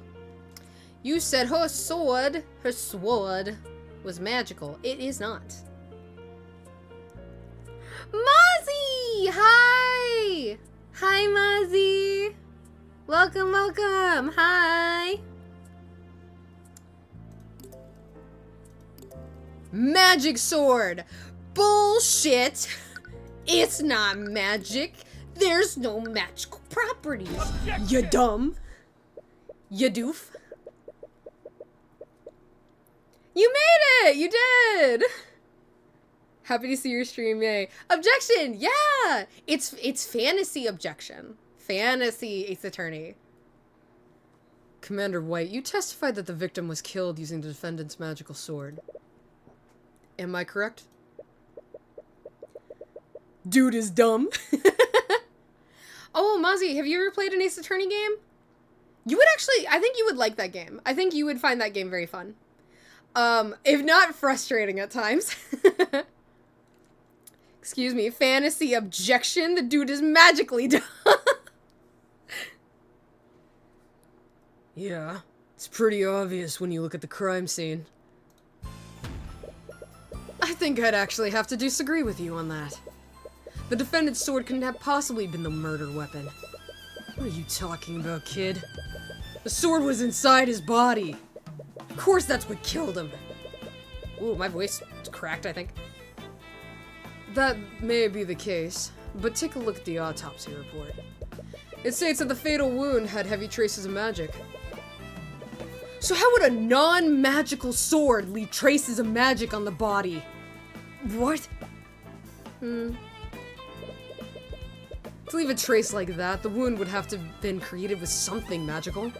My client's sword may look fancy and expensive, but it is entirely mundane. It doesn't make a lick of sense. The sword didn't kill him, then why was it in the body?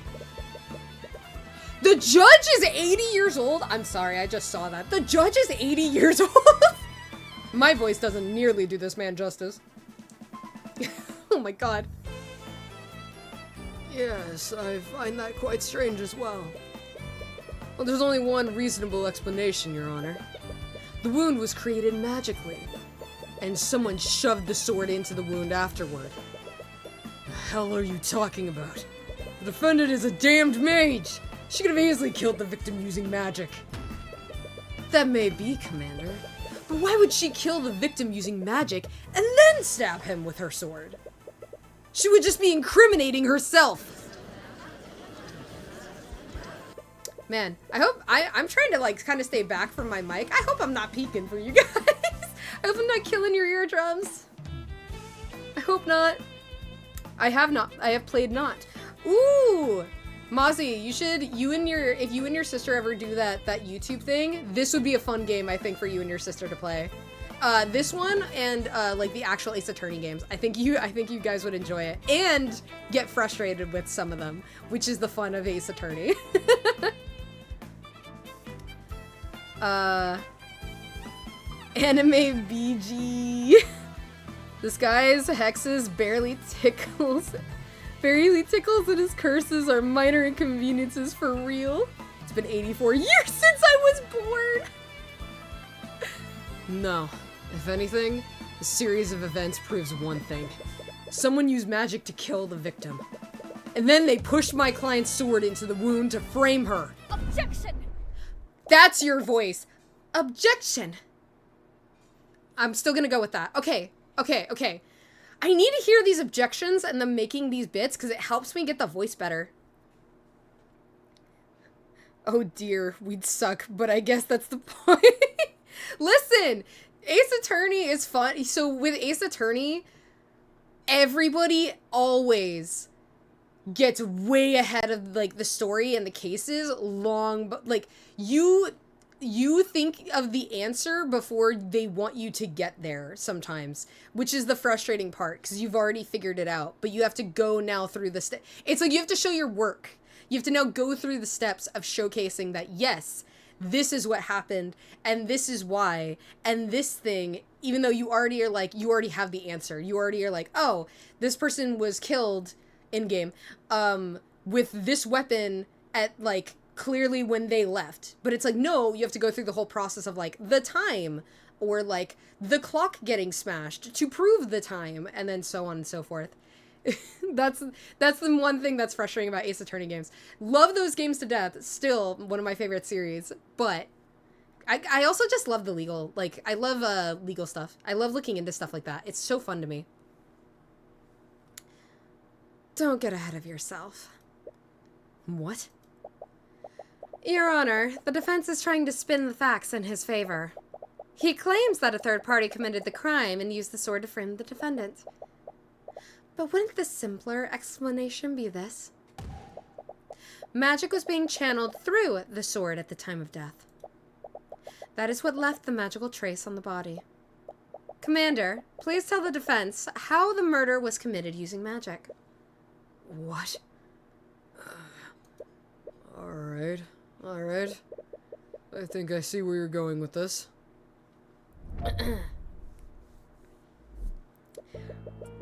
Her hat is so cute, but what magic is she using to keep it on? Is there hat magic? I'm gonna assume just pins. Like hairpins, maybe. Her hat is adorable, though. I love her design. Her design's very cute. Bro, you overestimate the power of our shared brain cell. Listen, I'd be so interested to watch you and your sister play an Ace Attorney game. I think it'd be really... I think you guys would do better than you think. It's true that the sword itself isn't magical, but magic can still be channeled through it. That defendant over there, her spell compendium has a spell called Mage Blade. She must have used it on her sword before stabbing the victim. That spell is the reason why there were traces of transmutation magic on the wound. So her spell compendium contains a spell called Mage Blade. If any of you guys have played the Dragon Age, I need to play Dragon Age on this game. We're playing Dragon Age. We're playing Dragon Age 2 at some point, chat. My favorite Dragon Age at some point. I just thought of that. Oh, that'd be fun. That'd be a fun playthrough. If you guys know Dragon Age, though, so mages are kind of like illegal. If you're not like in Dragon Age, if you're not a part of quote unquote what's called the Circle. If you're not a part of the Circle, you are. It's illegal. And you could be killed because you're not a part of the Circle. So in this, if you are a mage, you have to have a spell compendium. Every mage has a spell compendium, which is like a detailed box of all the spells they have. And it's like, it basically, mages are very not... Mages are treated pretty bad in this world. Mages aren't really given... Mages are kind of just like, you're a mage, you clearly committed this murder, execute them, we don't need to have a full trial. They're not really given fairness in a lot of stuff. Yeah, Dragon Age. And oh my god, chat, and then I can romance people in Dragon Age? And y'all are gonna fucking make fun of me, but I can do it? I'd be so happy. I love games where I get to romance characters, and I get to add more people to the list. One of those characters from Dragon Age 2 has been on that list forever, but yeah. So her spell compendium contains a spell called Mageblade. Yeah, and here's the explanation of it. A spell compendium is a magical device that lists every spell a mage can cast. Luckily, Celeste's compendium only contains one spell. That means she can only cast that one spell. I learned this gets more complicated as it goes, because more spells will be involved. Things are gonna get more complicated. Celeste, do you have your spell compendium with you? No, I left it at the tavern after. Well, you know. If you can't look at the description for Mageblade, you'll have to approach this another way. The commander's testimony was a lot vaguer this time. If you compress his statements, you might be able to find new information that you can use against him. Alrighty? Yo, hopeless romantic here. You go romance all the characters. I support you. Exactly! Listen. Fuck. As I'm about to explain this. There's a reason there is a red panda emote for you guys that is called Listen. And it is a blushy red panda that's like doing the like hands together, looking at cute guy or girl, going like, okay, but chat, but listen. But listen though. Oh my gosh. But chat, but listen. Pressing statements. During cross-examinations, you can press statements to acquire more information, sometimes pressing, yeah. Okay, Phoenix Wright, Ace Attorney. We're gonna be pressing. Shoot the sword isn't magical itself, but magic can be channeled through it. The defendant over there, her spell compendium. She must have... Can I get more information about this Mageblade? Mageblade? It's a transmutation spell that sharpens my sword. I usually use it when I need to cut through an enemy's plate armor. You didn't realize that she led such a lethal lifestyle. But anyways, wouldn't it be excessive for the defendant to use a spell like that on the victim? He wasn't wearing any kind of armor at the time of death. The victim and the defendant were in an intense argument. Perhaps she used the spell in a fit of rage. It was a crime of passion, after all. That theory is a little far-fetched. We'll need hard evidence you want to disprove it. Okay, but hear me out though. But listen. Exactly, that's what it's for. It's like for, like, listen. I'm not helping myself every time I say listen. When we were playing Date Everything and Shadow Lord came up, that was a like, okay, but listen, maybe kind of moment.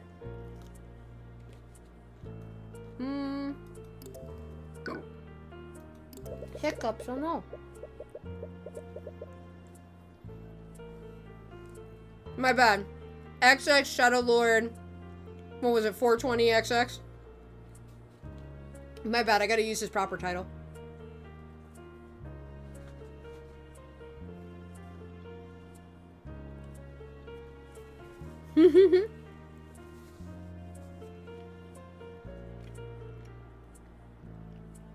He's precious and immune from cringe, so free. Man. I've tried to stop caring about the cringe stuff. You know, I have my one life. If it makes me happy, fuck it. I still have the moments where I'm like, this is cringe, but I kind of try and push past it now, because it's like, I just want to have fun and enjoy the stuff that I like doing, whether or not it's seen as like cringe or not.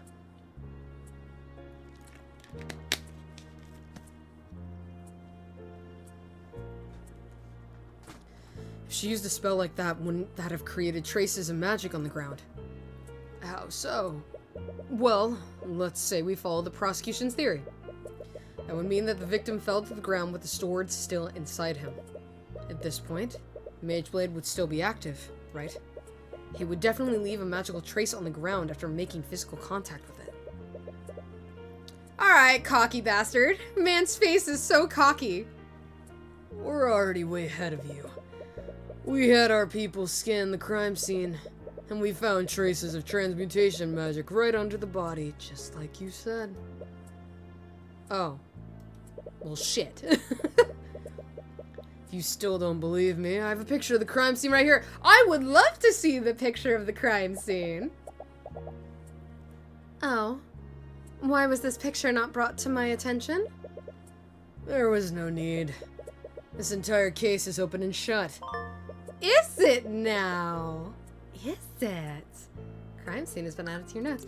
Let's see this crime scene picture.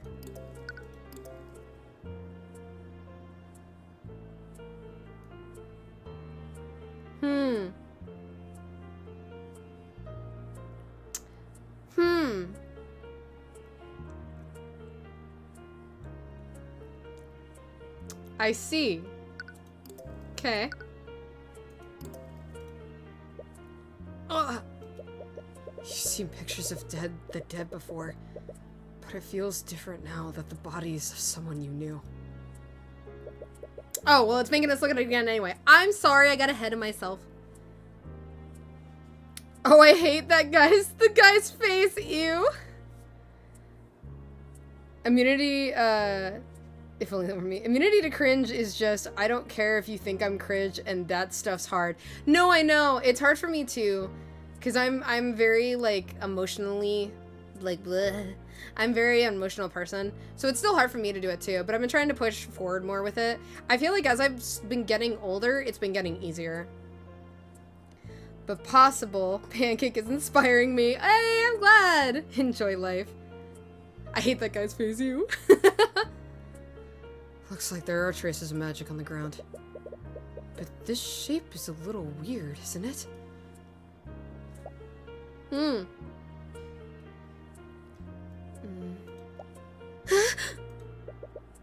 What was that just now? Oh my god. You can see it in the photo. She killed him with a stab from the front. Stab from the front, you say? Huh. The autopsy says he was stabbed from the back, though. That's kind of weird. Don't think somebody, like, is paying attention enough. Objection! Someone's a little dumb. Someone's a little dumb. I'm sorry, Commander White, but it seems that you've presented another glaring contradiction. Oh yeah? And what's that?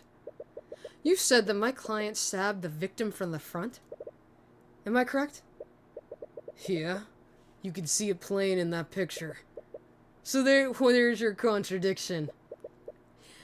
That's the thing, Commander. Your picture clearly shows that the victim was stabbed from the front. But the autopsy report says that he died from a stab from behind. What? Objection! Yeah, she realizes he fucked up. Or you were supposed to release everything that you had. Why wasn't I given... Oh my god.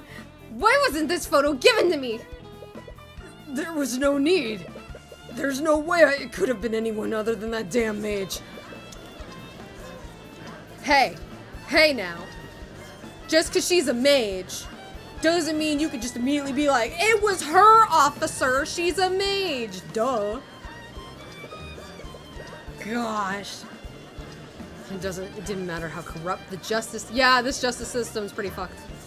It didn't matter how corrupt the justice system was. They wouldn't be able to cover up such blatant incompetence. You have them right where you want them. Order! Order in the court! Mr. Cuthbert, what is the meaning of this? Oh, I'm just showing this man up. Don't mind me, Your Honor. I'm just being cool. I'll tell you what the meaning behind this is, Your Honor. As the autopsy report states... I thought I said autopsy wrong. That's why I stopped, sorry. The victim died from a stab wound originating from his back. But this photo clearly shows that the sword entered from his front. This can only mean one thing. The sword was inserted into the wound after the fatal wound... After the fatal wound had already been created. That's crazy.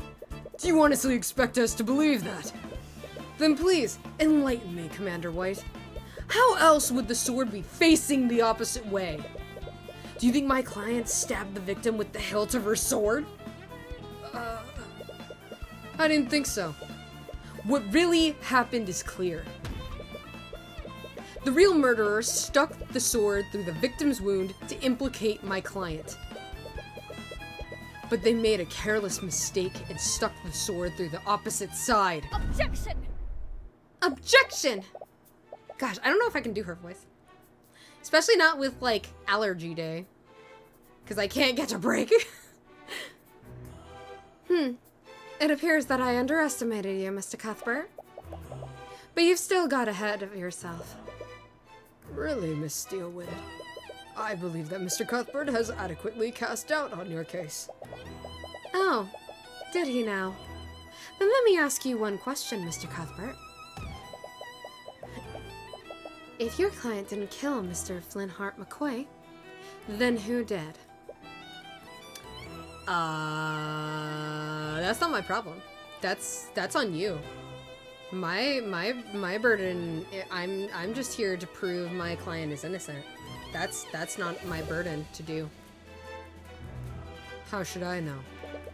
If I'm not mistaken, it's the commander's job to figure that out. Damn! Let's go, Tyrion. Thank you. That is the one thing that does annoy me in Ace Attorney, where they're like, well, because you're claiming your client's innocent, you also have to find the murderer. And it's like, that's not my burden nor proof to do. That's on you. And the police. That's not me. Oh my gosh, I have hiccups. Blah. Oh, I'm well aware of the commander's incompetence. But one fact still stands. There was magic detected on the wound and the sword. Would you like me to tell you how many mages live in that small town? You don't like where she's going with this. Just one. There's only one registered mage in that entire town. And that mage is your client. What? It was him, officer. He has a stupid face. I don't think you're telling the officer that the officer is the guy? Hey, officer, arrest yourself. It was you. The defendant was also established to have been with the victim hours before his death. She was the last known person with him, and she was the only mage listed there. Not listed. Don't know where listed came from. In addition to that, I have several witnesses who heard them arguing. How she murdered the victim is simply an unanswered question. I see. That clearly does change matters. I can't say that the prosecution's evidence is irrefutable, but there is still evidence that casts guilt upon the defendant. Damn it. You almost had them. There are far too many unanswered questions for me to pass a verdict. We will give law enforcement time to clear these unknowns. I suggest that they conduct their investigation more thoroughly this time. He getting reprimanded. We will resume the trial tomorrow morning. Court is adjourned. Bam! Bang! Nopter, hi! Welcome! Hi! I hope your day's been going well, Nopter. I hope your week's been going well. I was talking about this earlier at the beginning of stream. This week has been a freaking week for me, man. I don't know about anybody else. This week's kind of sucked. So yeah, I hope you're having a good day and you're having a good week so far, though. I hope you're having the reverse of me and some other people. Everyone deserves to have a good week. Or if you're not having a good week, I hope you get some food, water, and you get to take a breather and just kind of relax and everything. Eat some favorite snacks or watch something that you like. Hello, Cuthbert. As you walk out of the courtroom with Celeste, you're greeted with Miss Tamora. Miss Tamora, you're here? You recall how you froze up during your first cross-examination. You feel a little ashamed that your mentor saw all of that. Well, at the end of the day, you were able to pull it together. And once you did that, you performed adequately. On that note, I wanted to give you this. Oh, it's the compendium! We needed this. We definitely needed this. Celeste McCoy's spell compendium. It contains the formula for the following spell, Mage Blade. Okay, I forget. What is Mage Blade? Transmutation, incantation, arcane, gesture, none, duration, a minute, concentration, yes. Also think D&D, I guess, chat, with these spells. A lot of them are kind of like D&D-esque. For the duration of the spell, the edges of the object, usually a blade, become unnaturally sharp, making it more effective at slashing through tough material. While under the effects of this spell, the object emits a yellow radiant glow. The target object must be no larger than a 5-foot cube.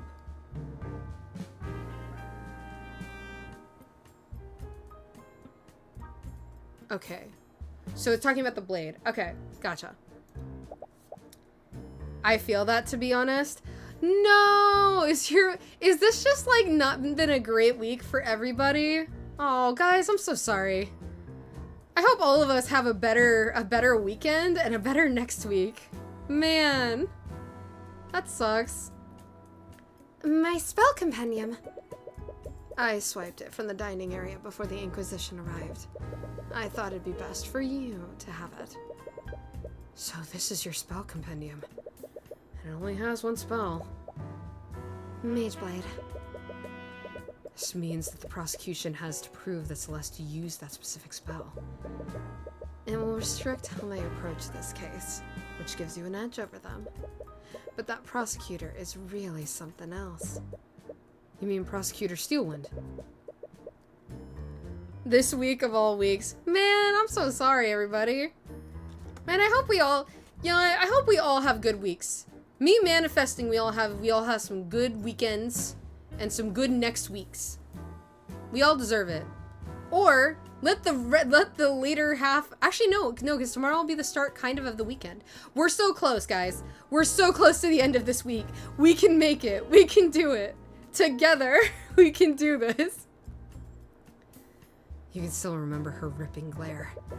It gives you chills just thinking about it. Chills. I don't know why I said it that way, but I guess I did. You wouldn't even know it, but this was also her first trial. Really? I thought that her inexperience would make for a good first opponent. But that girl, she's a natural in the courtroom. It makes me wonder why a Steelwind would choose to become an attorney in the first place. What do you mean? The Steelwinds are a powerful noble house. I'm sorry, chat. I got a text from somebody. I think they just read my message that I sent them forever ago.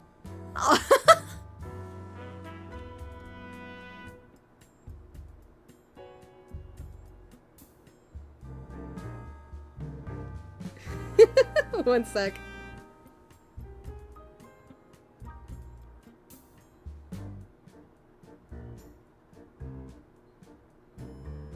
Oh my god.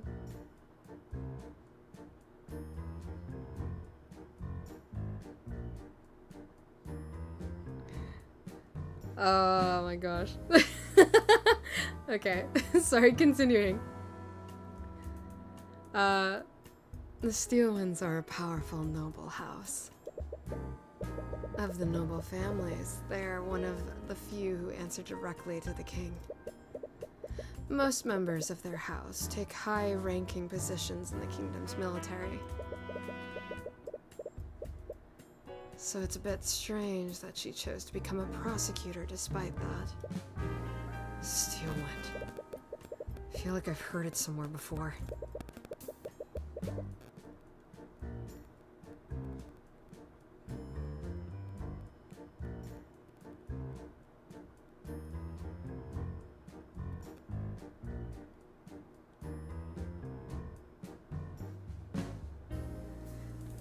There we go. In any case, it's best that you focus on the trial. You have about a day until court resumes. Right. Now that I have time, I'd like to ask you some questions, Celeste. Namely, about that argument you had with your father. Oh. You see the bailiff staring daggers at Celeste. Looks like they're waiting to take her back to her cell. Whatever questions you have for her will have to wait. I should probably go. Celeste walks away while avoiding eye contact with you. I know who it was. 'Twas I. Wait, what? What? Whoa, no. Yeah, Mozzie, are you now gonna text me? Are you gonna text me a funny?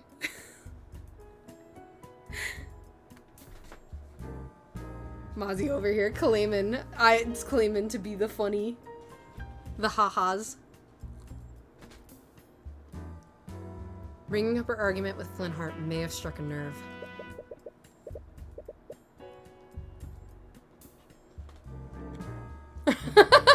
Hello. Hi, Mozzie.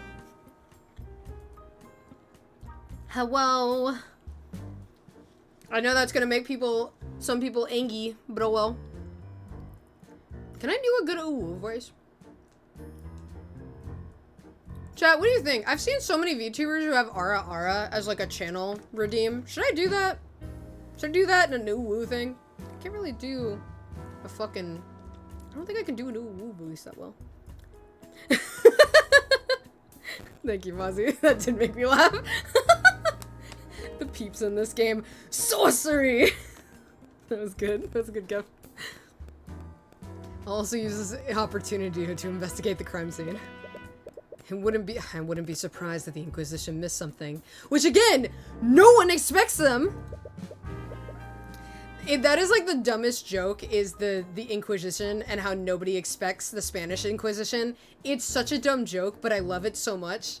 If you guys have played Cyberpunk, freaking Johnny makes that joke in the game, and I love it so much. Your character can choose that as an option, and he's like, damn. Well, you're right, I wouldn't have thought of the Spanish Inquisition. No one thinks of them. It made me so happy. You may be saying to focus on the trial, but the arms crossing pose makes you look like you're trying to prop up your boobs at Ruby. What, you guys can't even see me doing it. I'm like copying her. I mean, wait. I can't make my VTuber go up. My arms are crossed, technically on the model. They're above my boobs though. You guys have never just like, oh man, let me just put my arms and cross my arms specifically just underneath. What is this even? How does this look? This is so stupid. I looked at myself in the mirror for 2 seconds. Dude, doing that in real life looks so dumb. It looks so bad. Gotta adjust sometimes.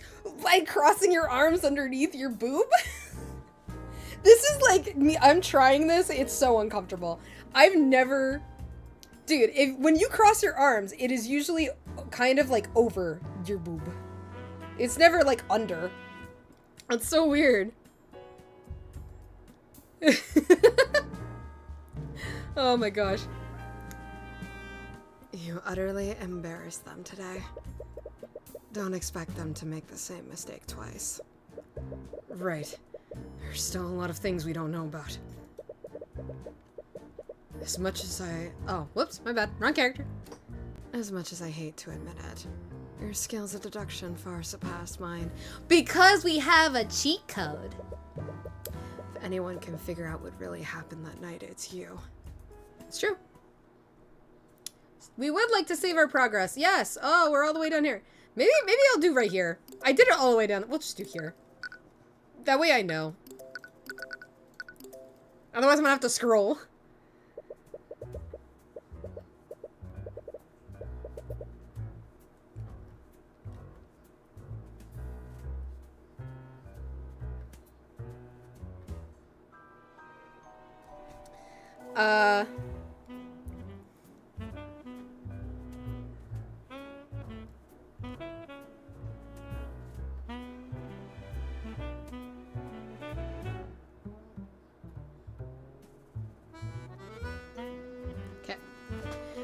You arrive back at the McCoy Tavern.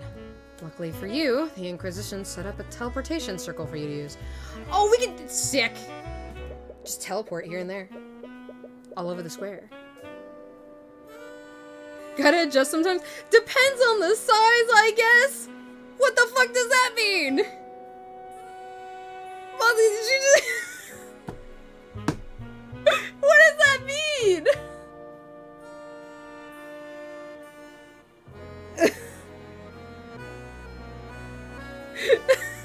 Never mind. I don't think you realize. I don't think it's fine. Never mind.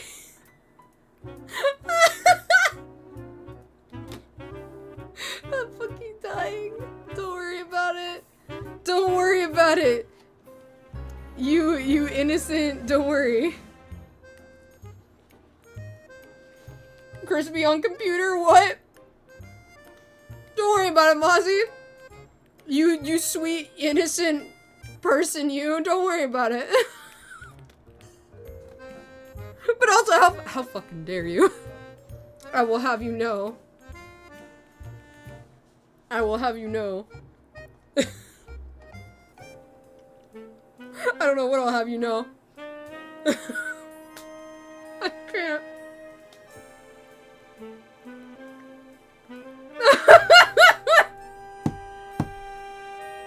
Did you just realize?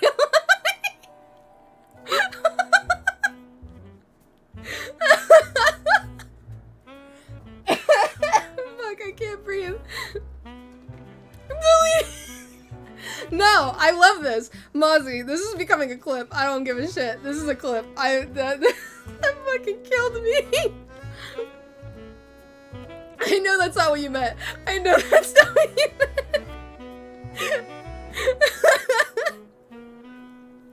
I don't know. Do I insinuate on stream the size of my... Oh my gosh. I mean, hey. I have been looking into like... Oh my god, I can't fucking breathe. Fucking Christ. Hey chat, how don't actually. I was about to be like, chat, what size are yours by chance? Do yours work with the Ruby pose? Is it comfortable or uncomfortable when you do that? Oh my god. I meant for discomfort level. Back relief. Which insinuates the size! Mozzie! That insinuates the size! That insinuates the size! But listen! You gotta use the emote. You gotta use the emote. Hold on. You gotta use the listen emote. Listen. Hear me out. I'm listening. I'm hearing you out. I'm listening. I'm waiting. Yeah. Thank you, Nopter. Thank you, Mozzie. It's just a million. Oh my god. Fucking crazy. Listen, all I was saying when I did the pose. I don't have an excuse, I'm just making you wait till I come up with one. Alright, I'll give you... Listen! I'll give you time to come up with an excuse. Chat, I'm fucking dead. I'm actually dead. Oh my god. This is gonna be something. I don't know what it's gonna be. I'm a clip or do something. Go on. Whatever, I'll explain it later. Okay. I'm so sorry, Mozzie. That was so funny. I'm sorry. That was really funny, though. I feel like I got burned on stream. Holy shit. Listen, hold on. For 2 seconds. I'm not gonna get in trouble. For 2 seconds. My VTuber. Can I? Oh, it's locked. You're gonna see the things for a second. It's fine. I don't care. It's gonna. Oh, yeah, you'll see it. It's fine. For 2 seconds. There you go. Boob. Boob. Now it's gone. Listen.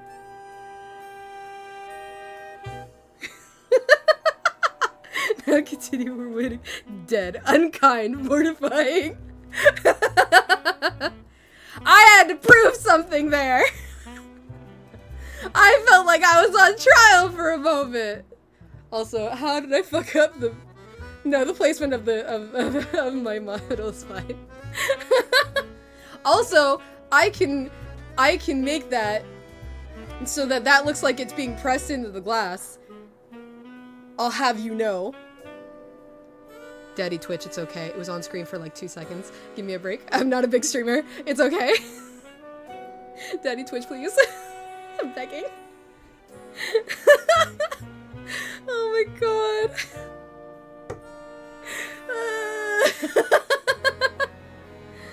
Oh my gosh. But that's a VTuber model. Hey, based on slight reality, excuse you, I'll have you know.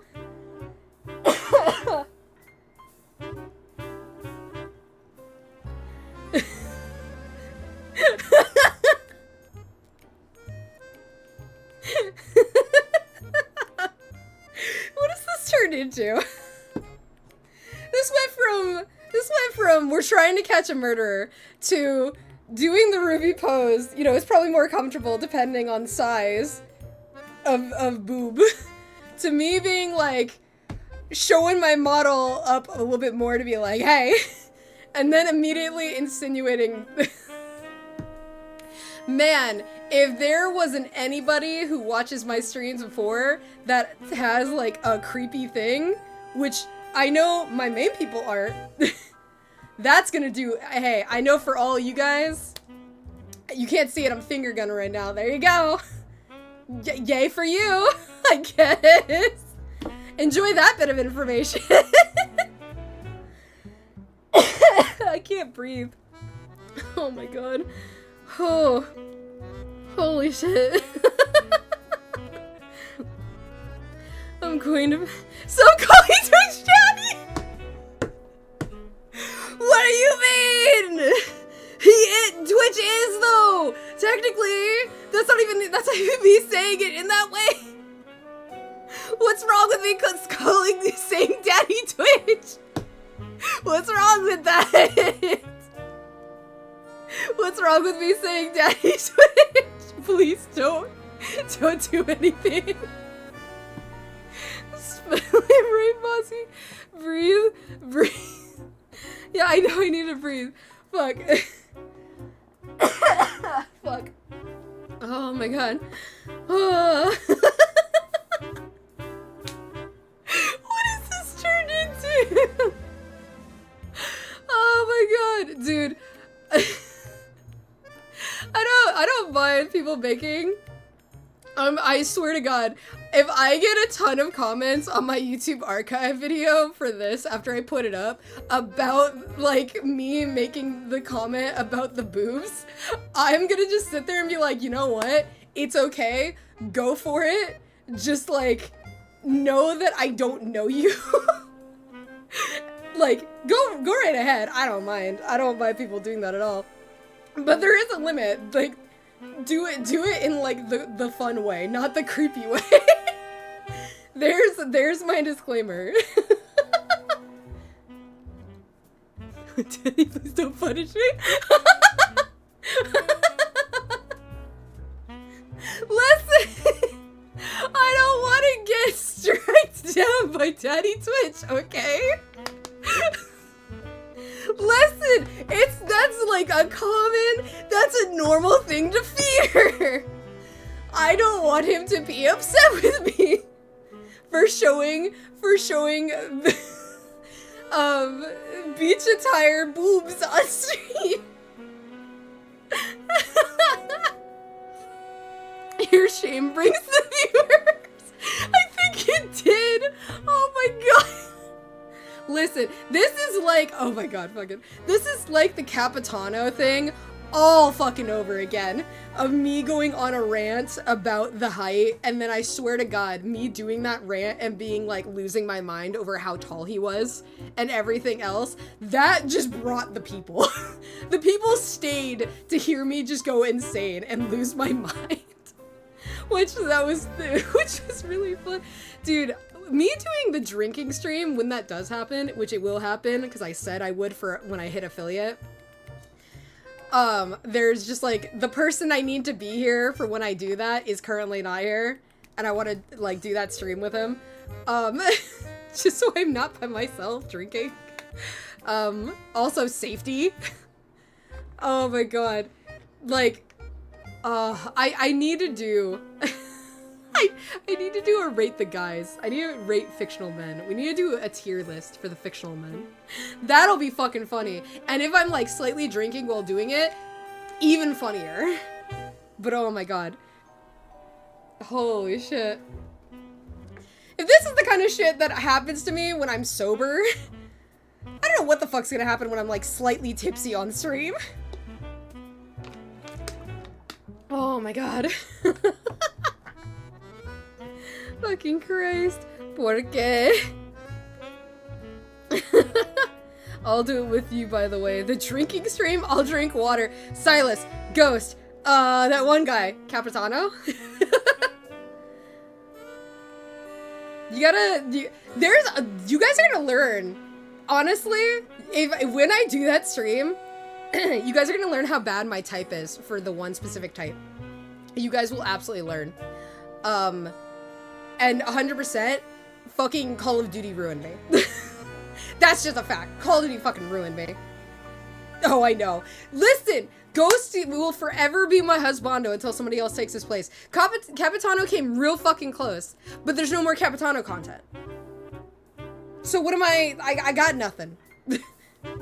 Like, his shit happened, and I was very sad, and I cried. But, you know, I don't know. Ghost just has claimed that spot, and he sure as hell has not left. That man is on fucking, like, guard duty of, like, are you worthy to take it, my spot? No? Get the, like, fucking kicks down the stairs, back down to, like, fucking A tier or B tier? Probably A tier. That's gonna be a terrible tier list. I'm gonna put most of them, I feel like, S or... most of them A tier. I feel like S tier I'd have to give to Ghost no matter what. I feel like that's just like... That's just how it is. Oh, I know, we're aware. Hey, I don't have him on my character though. He'll be coming back soon. I'm gonna be having him on my shoulder again soon. I want to get a different image of him though. I do like the meme image that I had before though, with him just pointing like behind at me. That fucking one image, that one meme. Ghost don't even have a face. That's what okay, yes he does, but the mask is what makes it really attractive. We all know what I'm into. We all know. I'm not afraid to admit it. I was on TikTok looking at biker talk and shit. We all know. I'm into that shit. It's attractive. It's a thing. Most girls are. Oh, no, I guess not most. No. Shit ton of girls are. No, all of the internet knows your type. Oh, now all the internet knows my type. I think they knew my type. Listen, Mozzie, I was gonna be playing Call of Duty Modern Warfare at some point. The story, because I feel like I have to because of how much I talk about Ghost. I was gonna play the campaign, the single player campaign. Everyone was gonna fucking know once I played that campaign, and you just hear me sitting there, like, squealing and just being fucking happy all the goddamn time, and my model blushing the entire goddamn time for 3 hours over and over and over again. They already know. Everyone knows. Everyone knows my obsession with Ghost. It's fine. Everyone knows my type. I have a very obvious type. It's very easy to pick up. You'll figure it out in like 2 seconds. We should probably get back to this game. We derailed that for so fucking long. Oh my god. Okay, but takeaways. You know, if you're gonna, you guys can make certain comments or whatever. This is 18 plus stream. Just do it in the fun way, not a creepy way. You're all good. Not my fault. Okay, you started this conversation though. You started the conversation with the like size comment. You started this. You started that. You misinterpreted my innocent comment. Listen, okay. I am innocent. Mozzie. Oh my god. You're be crying. Okay. Alright, let me get back to the game chat. I'm so sorry. I'm sure you guys all fucking love this though. I feel like this is probably what people want to see me do more, which is these batshit fucking conversations about just like other stuff. Yes, chat, I'm sorry. You're fine, Mozzie. This was like this was hella funny. This was super fun. This was super funny. Oh my god, you're good. Don't worry about it. Dude, if anything, Ken is missing out on some grade A fun discussions that he would have fucking been laughing his ass off. Oh, Ken would have loved this. Grade A entertainment. Just slap that on my channel. On this specific episode. Grade A certified entertainment. Pancake talks about boobs and masked men and biker talk. Did you wonder what Pancake's type was? Well, now you know. Next time on 60 Minutes. Or it's not 60 Minutes. 60 Minutes is like when somebody gets dead, isn't it? Fuck, never mind. Not on 60 Minutes. Not on 60 Minutes. I take that back. I could have made fun of him, but like on purpose instead of an accident. Could have. Go eat something? What? What? What do you mean? Huh? Who need to go eat? Me? Wait, me? I got a snack. I got a snack next to me if you mean me. I got chicken fries. I didn't buy the chicken fries, but I got chicken fries. To be fair, Ghost though. I know! Grade D conversation.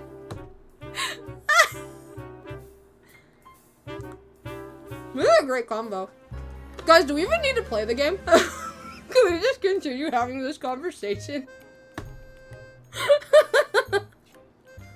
What if we just talked like that? How long have I been going? Guys, we've been going for 2 hours and 33 minutes. What if this was just the rest of the time? Like, till the game ended. Well, not till the game ended. Till like, I hit 3 hours. What if this is just the rest of the conversation? Double D, but like, supported by a corset? Okay. Corsets are fucking hot as hell, though. I want a corset so bad. I wore one at a Ren fair. That changed my fucking life. I rented it. I rented one at a Ren fair. I rented like an outfit. And I asked this lady went through all the outfits with me and she kind of helped me pick and choose stuff. Because I didn't really know what I was going for. Corsets are fucking great. I want one so badly. Also, the corset I was wearing, I don't think, because I think with certain corsets you don't need to wear a bra when you're wearing them. I can't remember if I was or not. Corsets are really cool though.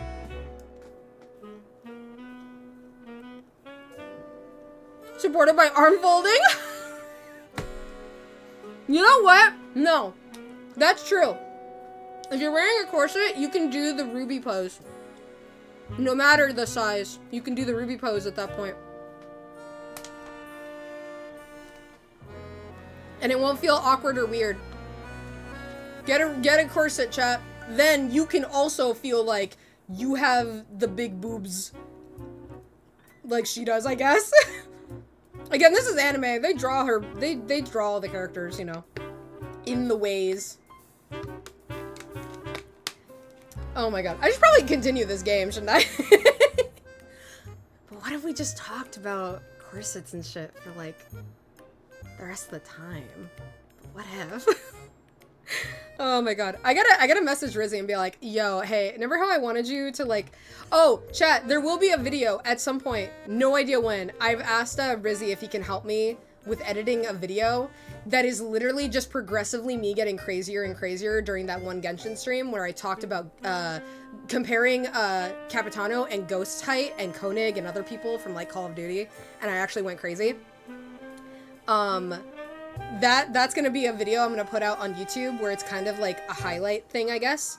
Kind of like how a lot of Twitch streamers do stuff. So I'm hoping I can get Rizzy to help with that. I'm absolutely gonna ask Rizzy if he can help me do a video with something akin to this, because this was fucking funny. I don't know what it will be, but it was funny.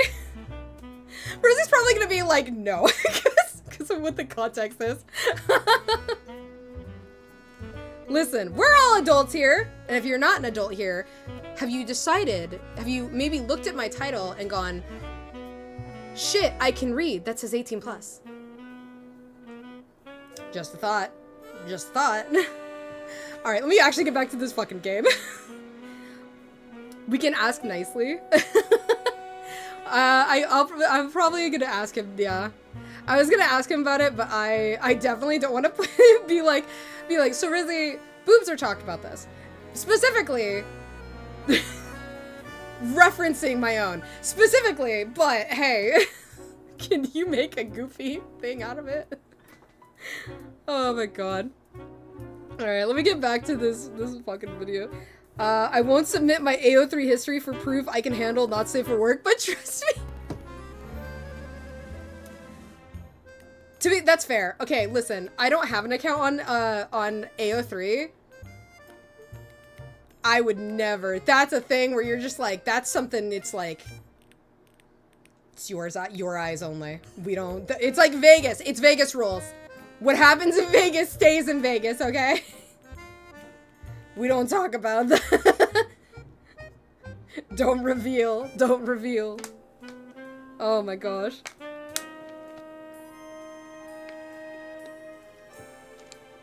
This has been the most fun I've had all week. Oh my gosh. This has absolutely been the most fun I've had all week. I love you guys. You guys are so cool. You guys are awesome. Let me get back to this actual game. Sorry if you came here to like see me rambling about corsets and like and boobs. Sorry about that.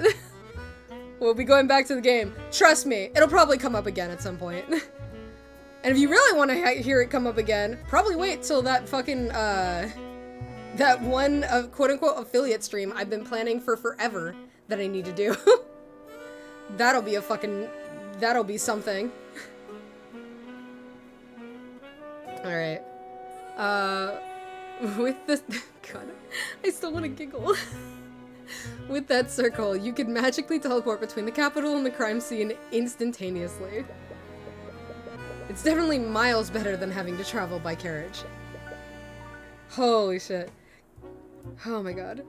I mean, have you seen thirst traps of men in corset vests? I have an OC! Yes! Yes! Yes, I have! I have an OC that wears one. I have an OC that wears like a corset vest. I absolutely do. I love him. He's one of my favorite characters that I've ever created.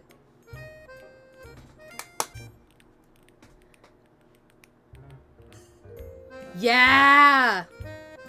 Yeah. Mozzie actually knows those two characters. They are my quote unquote yaoi couple character that I like made. I made it like when I make certain characters, because I'm a romantic, I like making a partner for the characters I create. So he has quote unquote boyfriend that he will get with at some point. He has husbando. He has a husbando. I love them so much. God, I love my OC characters' relationships that I create. which all of which are healthy relationships. I don't do the like. I can't do like the fucked up relationships. That just no. I've been in enough not great relationships to not do that. That would just make no. I'm okay.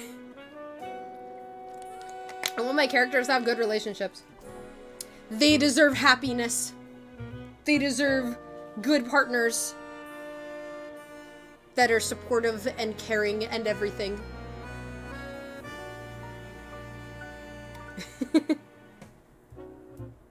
Oh, it's you. What are you doing here? I'm the attorney! What do you mean? Commander White takes notice of you as you enter the tavern. It looks like he's working with a team of knights to investigate the crime scene. I'm the defense attorney in this case. I have just as much right to investigate the crime scene as you do. Yeah, whatever. Just remember, got my eyes on you, kid. Ow. Chat, I like stretched my left arm in a way. I've been doing more arm workouts during my actual like workouts that I've been doing. Ah, fuck. My biceps hurt. My biceps are sore. I like stretched a certain way and I just was like, ew. Like, ah, fuck. Speaking of stretching, I should probably stretch anyway. Okay. Okay. Let's examine, I guess. Oh, this actually, I forgot that it has things like this. Painting! This painting looks so cool. It's a painting of a mage, and there's some text on it. Smala Daglina? Daglina? I'm saying Lena. Like there's an A at the end. There's not an A at the end. A legendary practitioner of the arcane arts, he mysteriously disappeared one day. It's rumored that he was developing a formula for a new transmutation spell. However, he was reckless in casting the spell, and Daglin quickly lost control of its magic. His body was never found. Many speculate that he didn't actually die during the accident, but if that's true, where did he end up? Sounds like a cautionary tale against using magic. That might explain why Flintheart keeps it in his tavern. He doesn't like mages. I want you! What is this, fucking propaganda? It's a painting of a man in a suit. There's some text on it. Adam Evley, politician of the pedantic. Okay, well, when I said, like, what is this, propaganda, I didn't think it was actually a politician. Whoops. I've heard of this guy. He's some sort of politician from one of the nations west of here. I heard he's pretty much a shoo-in to win whatever election they have going there. An election? Is Flintheart studying democracies for his little revolution? Bleh. There's a modern-looking lamp mounted on the wall. It's a lamp powered by artificery. I didn't expect to find something this sophisticated in a town like this. Blah. Artificery is just another form of magic. Actually, artificery draws from surrounding ley lines to... I didn't ask for a science lesson, kid. Anyways, look where artificery got these folks. The arcane power cell broke and they haven't had any power for weeks. Yep, nothing can be good old oil and flame. You're living in the Stone Age. Broken power cell. The McCoy Inn is outfitted with several lamps powered by the artificery. However, the arcane power cell has been broken for weeks, and the lamps can't be turned on. Table. The Inquisition lit some candles, but there's a magical lamp right there. I wonder why they're not using those instead. Oh, the one on the walls. Obviously, I know we have the crime scene. I just wanted to see if there's anything else. Whoosh. Okay. There's a chalk outline of a body? Of a body. There's a chalk outline of a person on the ground of the tavern. This is probably where Flintheart died. The outline matches the picture that the Inquisition took.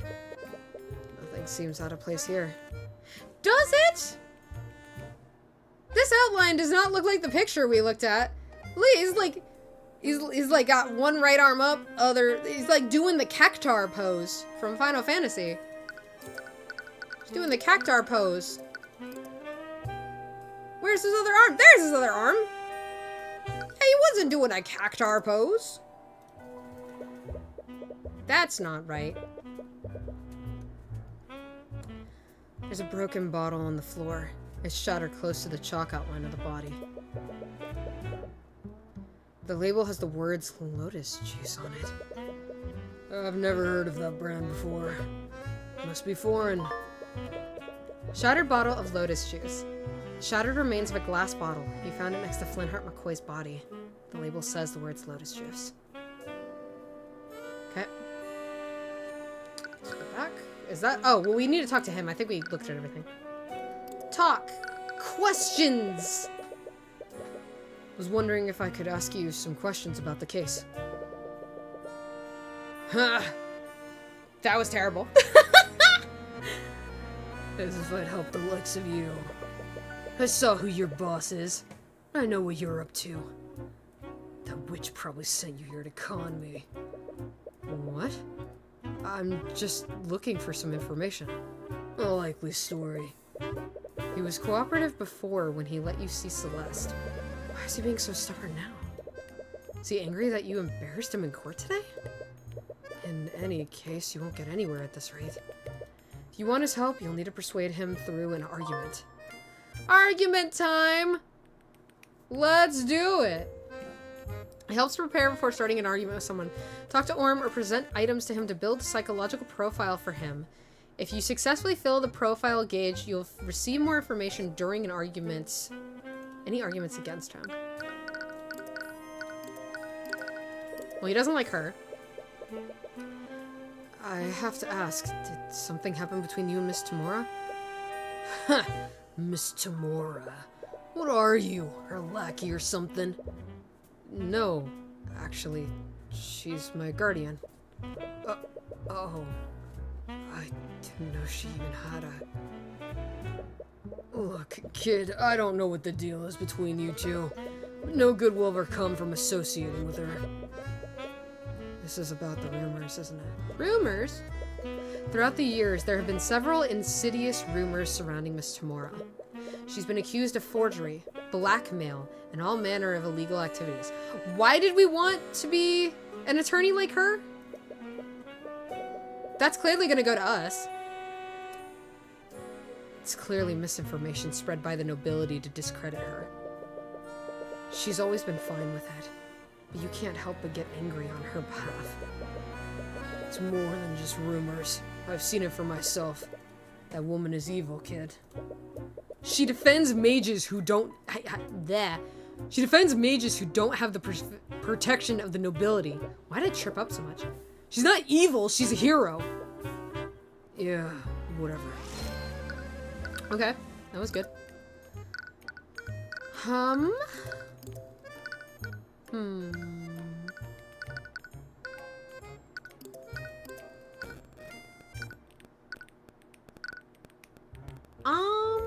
I'm an attorney. Does that help my case? What do you think about this? I don't know what you're expecting me to say. Not much to say about that. Best try something else. Okay.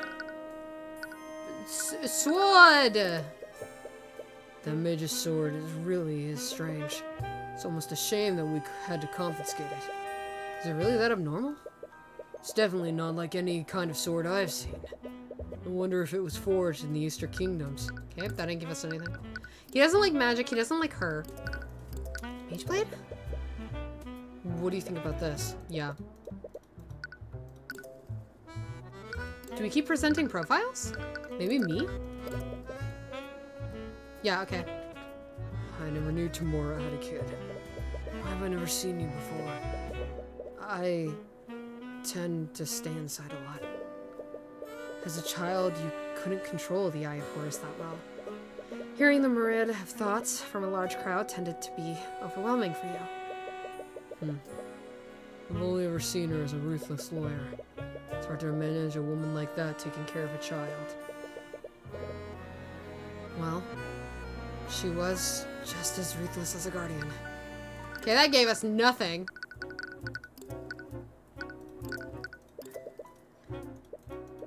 Okay, nothing.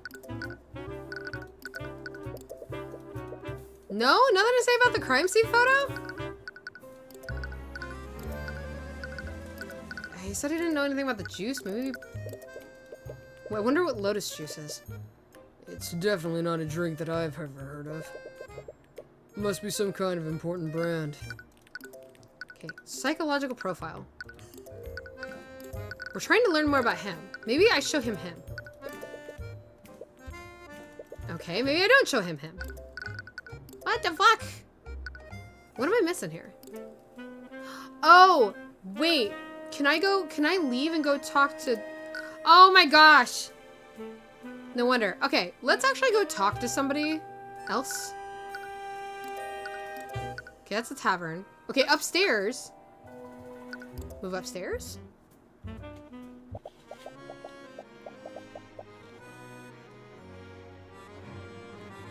I'm taking a bite. One sec, chop.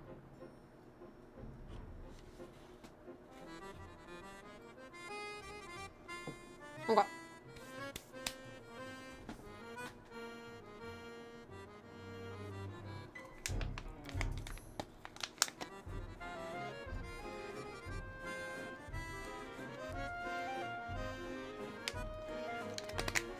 Okay.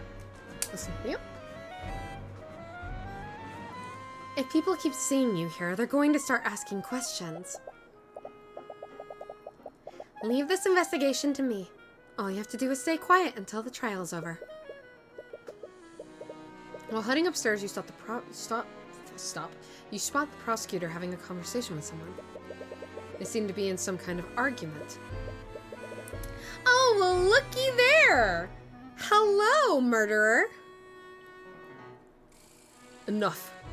I will do as I see fit. You may be a Steelwind, but this is my land.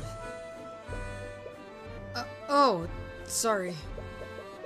Oh, you're that defense attorney from the trial. I am. I'm sorry, but who? Ah, how rude of me.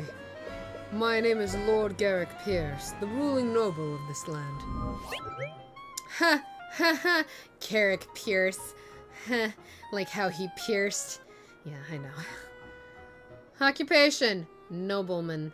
Will this go off screen? Oh, I was wanted to see if they would keep going. As a ruling noble, I suppose I should thank you for playing your role in the current trial. As misguided as it may be. Alright, fucker. I see you.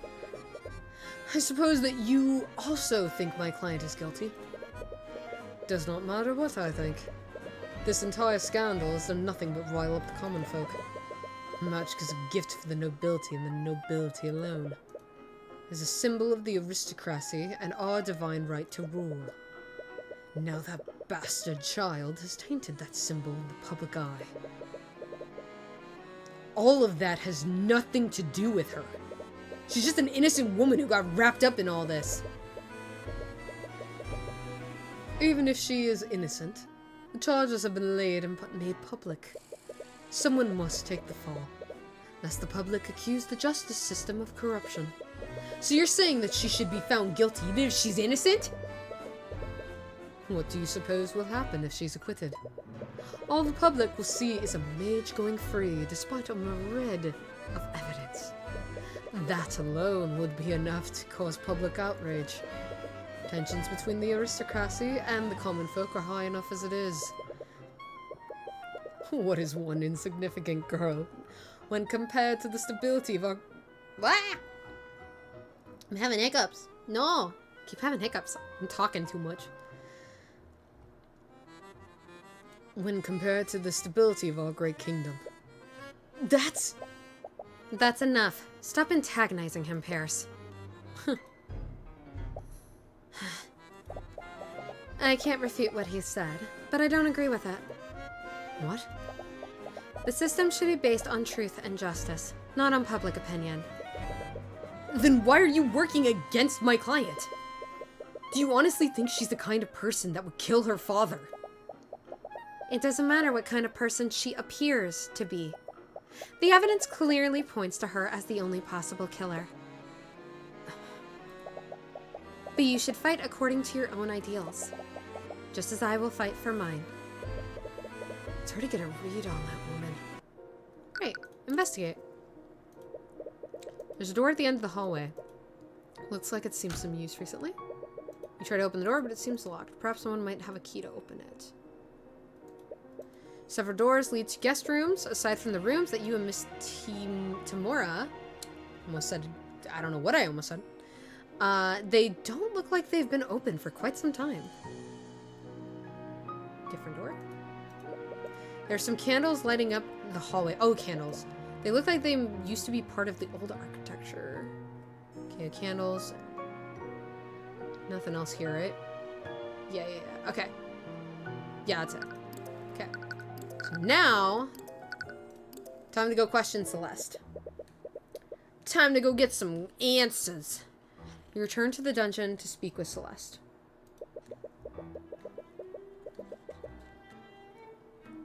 Wait, I'm sorry. Do I have to do the thing with the guy first? Fuck, okay. But when you check the cell that she was being kept in, you see that it's empty. Well.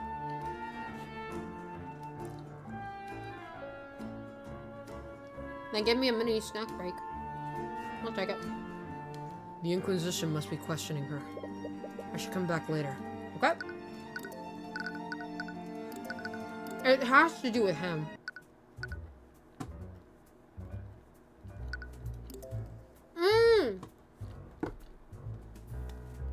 I'm dumb.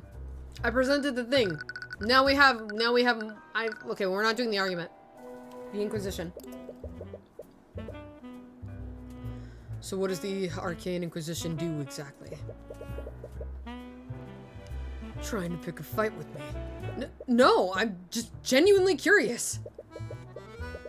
Well, I'm sure you already know, but us Inquisitors investigate crimes that involve magic. Do crimes like this happen often? Nah, maybe once in a blue moon. It makes sense. Most mages are in the nobility, after all. Even if they're untouchable, they don't make a habit of getting into trouble with the law. You must have an easy job, then. Huh. You got that right. The only reason we exist is to clean up the nobility's messes. Oh, so he doesn't like the nobility. This guy's face is more chiseled than the statue of David. Yeah, I know, right? Oh my god, wait, Funnel. How long have you been in this stream? Did you miss the chaos that happened earlier? I'm so curious.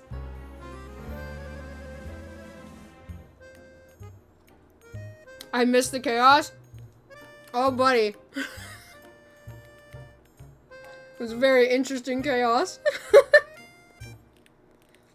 I'm gonna be asking Rizzy if he can, like... I'm gonna be asking Rizzy very nicely if you could help, with doing a highlight video thing of what happened. It was very funny.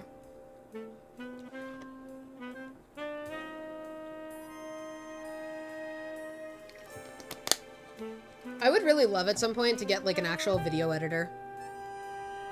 For someone to be in charge of, like, the YouTube stuff for me. That would actually help so much. Because I just export and post it straight to YouTube. Which I know the videos are, like, super long. But at the same time, like, I usually like having them that way. So everybody can kind of, like, see the whole thing or skip around to whatever parts they want. Like, unedited. That word. He doesn't seem that happy about that. Chaos tends to be interesting. Oh my god, it was so funny. It was so funny. I was dying. I love editing, but it takes way too long for me to make work. For me to, yeah. No, that's the thing. it's like I don't really have that time. I don't have that time nor that energy. And like if I could eventually get somebody to do that for me, I would like to eventually get somebody to do that for me and I can pay them.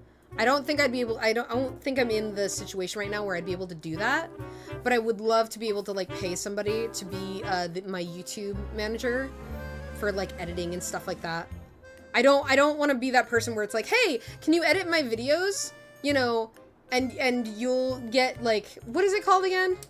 Where people do work for somebody and it's like, all right, cool. Do I get paid? And it's like, yeah, you just got paid. In the fact that I showed off your shit. It's like, that's super shitty. I don't want to do that. I know not a lot of people do that. I know that's not a common thing, but it's just like, I don't want to be that kind of person. So it's like, even if anyone were to offer it to me, it's like, I would like to be able to pay when I'm able to do that, afford something like that. I don't know how much that would cost. I need to look more into stuff like that. Because I'd love to have that. That'd help immensely. That way I can just focus on the streaming aspect. And like doing my goofy shit and then I can just send it to somebody else and they can clean it up or like, you know, do stuff here and there. Paid in experience?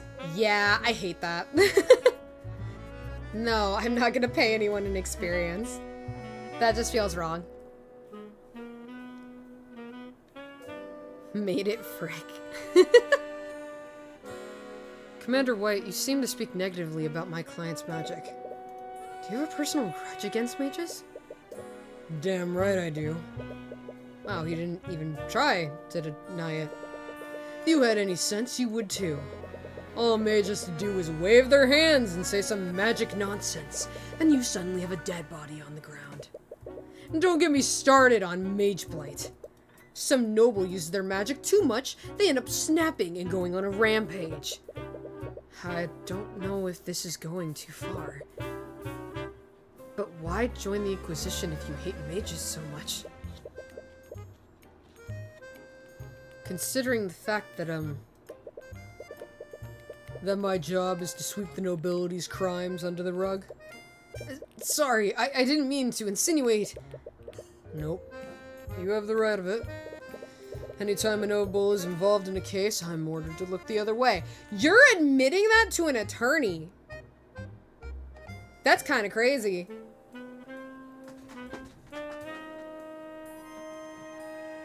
Man just straight admitted it. Man just straight went, I'm corrupt.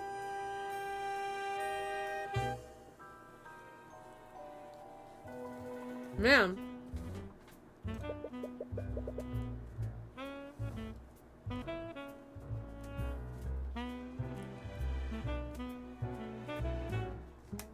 You don't seem very happy about it. You don't seem very happy to do that. Why would you stay in this line of work? I'm corrupt. Oh.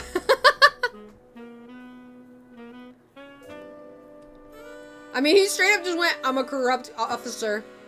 I get told to look the other way. And I do so. Okay. Because every once in a while, I'm allowed to put a criminal mage behind bars. Okay. We can't go after the nobles. But any other mage is fair game. Or at least, they were before your boss showed up. Your boss? Does he have something against Miss Tamura? We already know this. We already looked into it. Alright, cool. We've compiled his psyche profile. Now... Read me Tamura. Hold on. I was gonna do the argument. Wait a minute. I have to ask, did something happen between you and Miss Tamura? Oh. This is the same thing we already went through. Never mind. She's our guardian. How dare you call her evil? I guess that'll be... We can do that one again after we do this argument. And it'll have different dialogue, maybe? Commander White seems unusually hostile toward you. And you have a feeling it's not just because you embarrassed him in court today. You can clear up this misunderstanding. If you can clear up this misunderstanding, you might be able to convince him to help you. Start. Ta-da! Let's go. Alright, I'm just gonna come out and say it. Do you have a problem with me, Commander White? Oh, can I just... Oh! We actually have, like, a thing. Psychological profile. Commander White is stubborn and stuck in his ways. He seems to have a grudge against Ruby Tamora and will react negatively if you try to defend her. However, he will respect you if you defend yourself against personal attacks. Okay. You should know exactly what my problem is with you. I saw who you work for. I have to spell it out for you. Ruby Tamora is a crooked lawyer. Or does your boss not tell you what she gets up to? She has nothing to do with me. I am my own lawyer, and you're you're judging me off of her. Allocation and arguments. Arguments are not always fought using hard evidence. Sometimes you need to allocate. To convince your opponent that their claim is wrong, when prompted, choose 3 responses. The correct response can be gleaned after reading. Okay. Defend. You have no right to throw baseless accusations. No. It doesn't matter how you feel about me or Mr. Moore. What matters is that my client deserves a fair trial with fair representation. Regardless of what Mr. Moore has done, I'm the one heeding this case. Stop talking about her. You're talking to me. You're talking to me now. I'm in charge, bitch. I'm here. Regardless of what Tamora has done, I'm the one heading this case. Whatever problems you have with her, they have nothing to do with me. Exactly! It still doesn't change the fact you work for her. Crooked and distracts.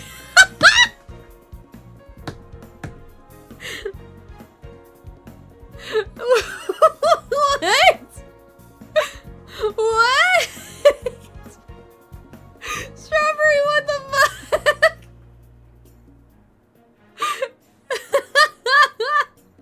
Crooked and distracts you with boobs?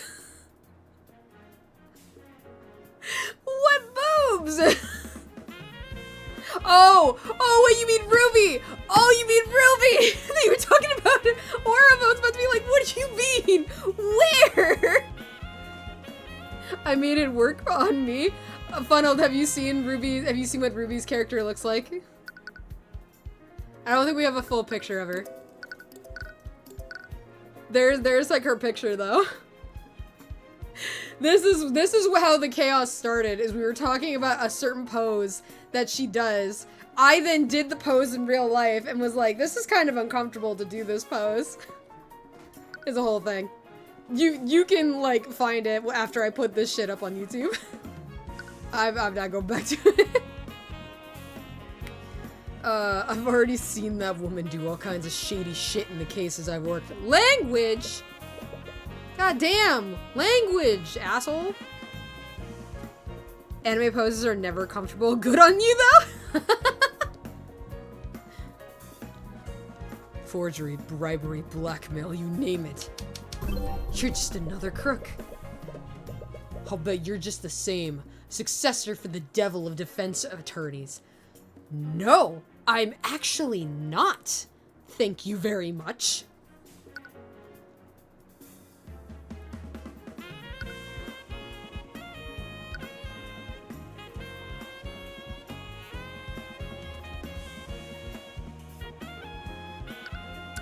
Okay, we're trying to defend ourselves. He's calling us a crook. All these seem right, though. I'm not Ruby Tamora. Regardless of what you've seen her do, I'm going to run an honest case. Me being her successor has nothing to do with it. Forgery, bravery, blackmail. Have you seen me do any of those things? Besides, all I've done so far is point out the mistakes you made. I feel like that's going to get him upsetty. I don't think that's a good idea. Me being her successor has nothing to do with it. I'm not Ruby Tamora. Regardless of what you've seen her do, I'm not going to run an honest case. Cool! Okay, that was the right one. That was the right one. I'm not Ruby Tamora. It doesn't matter if the rumors are true or not. Regardless of what you've seen her do, I'm going to run an honest case. He just keeps talking about how we're her, basically. Look, kid, I'd like nothing more than to believe you. But after everything I've seen her do, I know better. I have no reason to trust you. Anyone taught by that woman can't be anything more than a crook. You have no proof she's a crook, and you sure don't have any proof that I'm one either. That's defending her. I assume we don't want to defend her here. Did I just? Uh-oh. Uh-oh. Should I? Chair? You okay? I was like adjusting my shirt, and then I felt my nail like go against my chair. It's okay. There are no marks. I'm sorry, Blackie. Sorry, chair. Oh my gosh. Okay. Alright. Nothing that I've done has given you any reason to suspect me. Have you seen me engage in any crook-like behavior?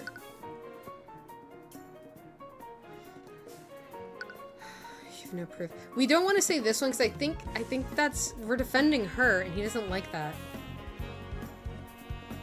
Yeah, if you try and defend her, we don't want to defend her. Nothing that I've done has given you any reason to suspect me. Have you seen me engaging in any crook-like behavior? I'm kind of between these two. Both in my mind seem like they would work.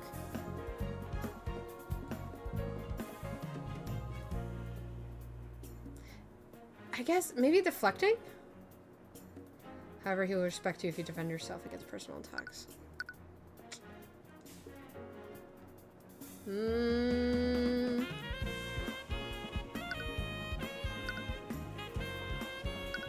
Have you seen me engage in any crook-like behavior? Yes! That noise makes me think we did the right one. I'm assuming. Her way of teaching me was ruthless. I'll give you that. But the only thing she taught me was how to practice law. You seen me engage in any crook-like behavior? Yay! We didn't take a single negative. We didn't take a single bad. We did good. You just want some info, right? Yes. That's all I'm asking for. Alright. I'll answer your questions. Just don't make me regret this. You successfully persuaded Orem White. Yay! Alright. Murder weapon. This goes without saying, but I don't believe that the sword is the murder weapon. Right. I guess you have to prove that someone else put that sword there. Did the Inquisition find anything suspicious on the scene? If you're asking if we found another bloody weapon lying around, we definitely didn't. That'd be a little too convenient, wouldn't it? A little too convenient. But let's say that the girl really is being framed. If there was another murder weapon, the killer probably would have walked out with it. Do you think they could have hidden it somewhere in the tavern? Doubt it. After the trial, Steelwind turned the place upside down and scanned it with their magic. If someone did hide a murder weapon here, they hid it well. Or they hid it in plain sight. Orm's mistake? I can't believe you made such an obvious mistake during your investigation. Oh, shut it with that. I already got an earful from Steelwind about that mess. You don't have to worry about me mucking things up. Steelwind's basically taken over the entire investigation. Wait, did she have the authority to do that? Normally, she wouldn't, but I know better than to go against orders from a noble. Right. There's definitely a strange power dynamic between them. Gumshoe and Francisca. Von Karma is what they're making me think of right now. Or Detective Bad and Francisca Von Karma from the Edgeworth games is another that I'm thinking of, dynamic-wise. But honestly, that girl sweats the details too much. She even had my men draw up a scaled map of the crime scene. Do you have a copy? I wrote this game. Wait, really? Do you have a copy? Sure, knock yourself out. Don't know how much good it'll do you. Geometrical scaled map of the crime scene. What does this map look like? It's a D&D map! Chat, it's D&D! Oh, this game is so fun. God, I forgot. I totally didn't remember this. it's 5 foot by 5 feet. 5 feet by 5 feet. Okay. Is the room. Wait! 5 feet by 5 feet?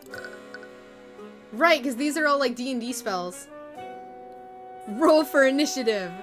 I roll for initiative and use Mage Blade against, I don't want to attack Aurum. We just kind of now became friends. I roll for initiative and I run away. I use my dash action so I can speed. So I can double my movement. Area Steelwind. I heard that this was Prosecutor Steelwind's first trial. She must be pretty talented if that's true. She's so fast! I'm fast as fuck, boy! Pain in my ass is what she is. Alright. She's 18. I mean, you're 64. Makes sense. That damn noble comes in here telling me how to do my job. So you have no idea what she's even doing in this line of work.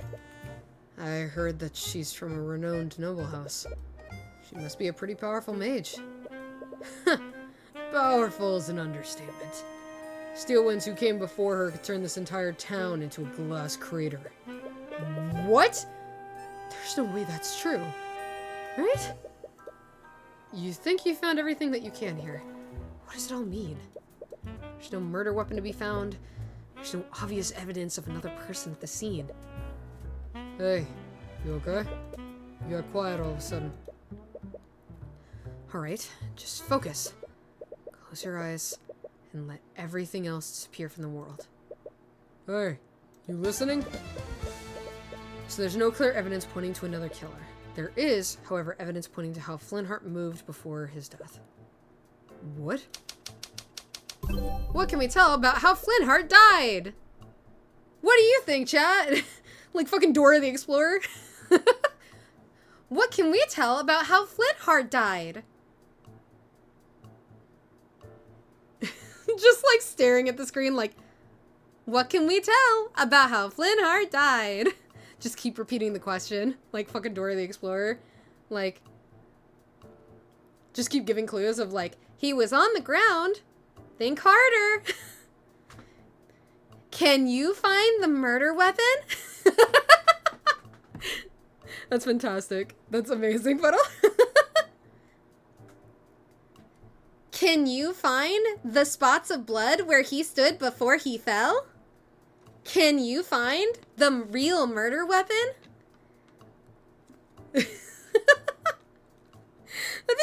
There absolutely is like some abridge of that already, I'm sure.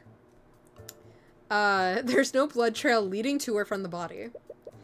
What does this imply about the location of Flintheart's death? I forgot this was like Club Penguin, like, name your character in the sense of choosing. Or Two Town. Or Wizard 101. Or Pirates 101. What can we tell about how Flintheart died? Flintheart didn't move during the murder?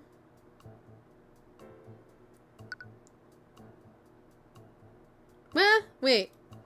The killer attacked Flintheart. No, it is he didn't move during the murder. Yeah, it's he didn't move during the murder, I think. Framed Celeste! Oh gosh, not Celeste, I want Flintheart. Oh my gosh! There we go. Flintheart didn't move during the murder. Yeah. I mean, that's pretty easy. Or Club Penguin. Listen, there were a lot of games. A lot of games that had that mechanic and how you like chose your name for your character. Toontown, Club Penguin, Wizard 101, Pirates 101.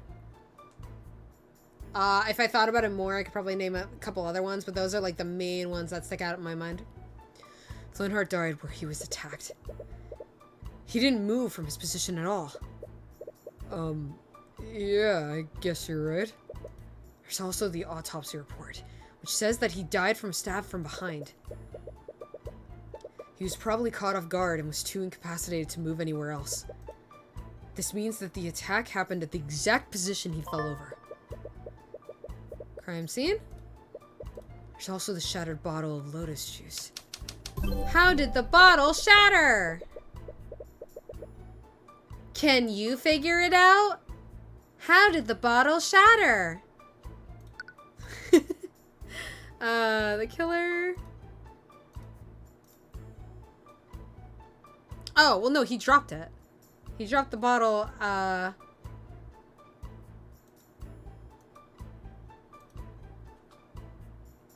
say during?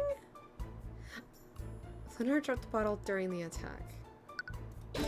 Yeah, okay. Flintheart dropped the bottle when he was attacked. From that, we can infer that he was holding it the moment before he was attacked. Shattered bottle of lotus juice has been updated in your notes. What's so strange about one bottle, though? We're just rambling to ourselves, and he's just, like, asking us questions that we're kind of not really answering. Flintheart was holding this bottle and dropped it. Yeah, okay. Or I guess maybe we do know he's there. Maybe we do know he's talking to us. It may seem like an insignificant detail, but that detail could help me infer other elements of what happened during the murder. Right. There's also the fact that the artificery lights were out. Are these candles here when you arrived at the crime scene, Orem? No, we had to light some so we could see the crime scene properly. We thought it was weird, too. The girl and her father must have had their argument in pitch black darkness. What can we infer about the state of the crime scene?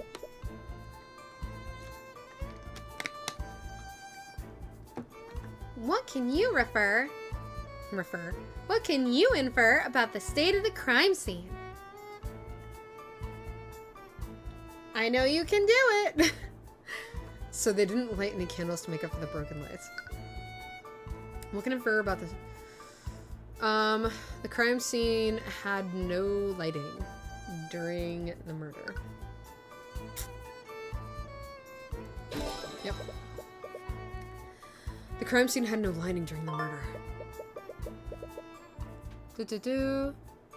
Lights were not operational during the murder. Yep, that's true. The argument that Celeste had with Flintheart must have been spontaneous. They weren't planning to have a conversation in this room. In this darkness, Flintheart would have a lot of visibility. If he was stabbed from behind, he probably didn't see it coming. He was probably surprised and was probably in too much shock to run away. Also, the bottle may seem insignificant, but he was holding it when he was attacked. Maybe he was pouring a drink for himself. Or maybe it was for a visitor? Either way, the assailant must have been unseen by Flintheart. Or the assailant attacked him from his blind spot while his back was turned. Why would his back be turned, though? Was he distracted by something? Kid! What? What was all that about? Sorry. Sometimes I just get lost in my own thoughts. Yeah, well, cut it out. You're freaking me out. Right. Anyways, you think you found everything you can here. You should move somewhere else. Alright. Time to go talk to Celeste. You return to the cell that Celeste is being kept in. Prisoners are all very upset. The ambient despair in the air fills your mind like a horrendous stench. You do your best to ignore the emotions of the other prisoners, but you haven't had much practice blocking out this many people.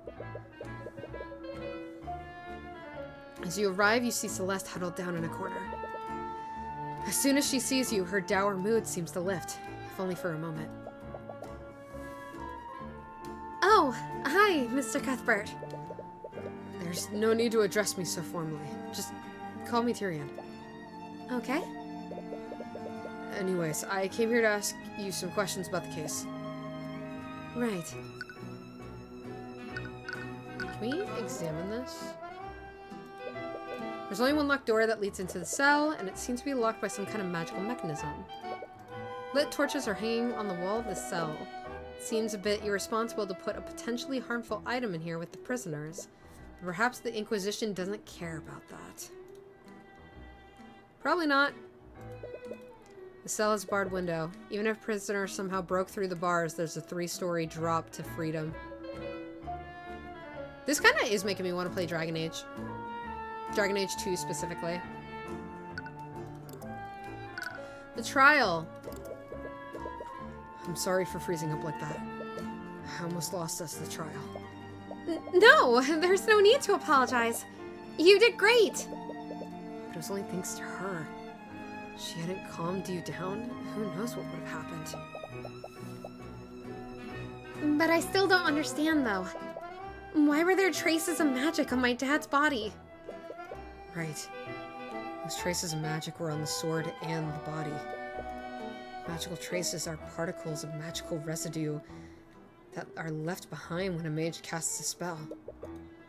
They only linger around for 48 hours, and that gives you a rough timeline of when and where a spell is cast. Did you cast Mage Blade on your sword that day?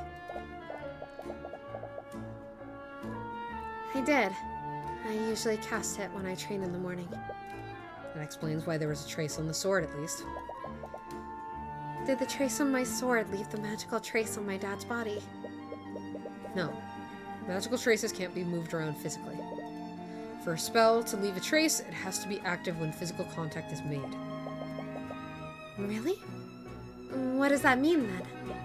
Whatever killed your father had a transmutation spell active on it at the time.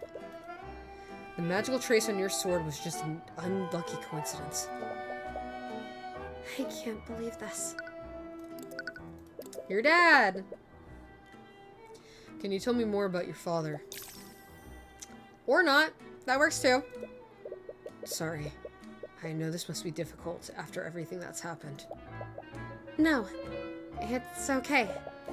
If it helps you, I'll try my best to answer your questions. Were you too close? We were. I'm sure you know this by now, but I was adopted by him and my mom. But even though I didn't have their blood, they treated me as if I did. He loved me with all his heart until...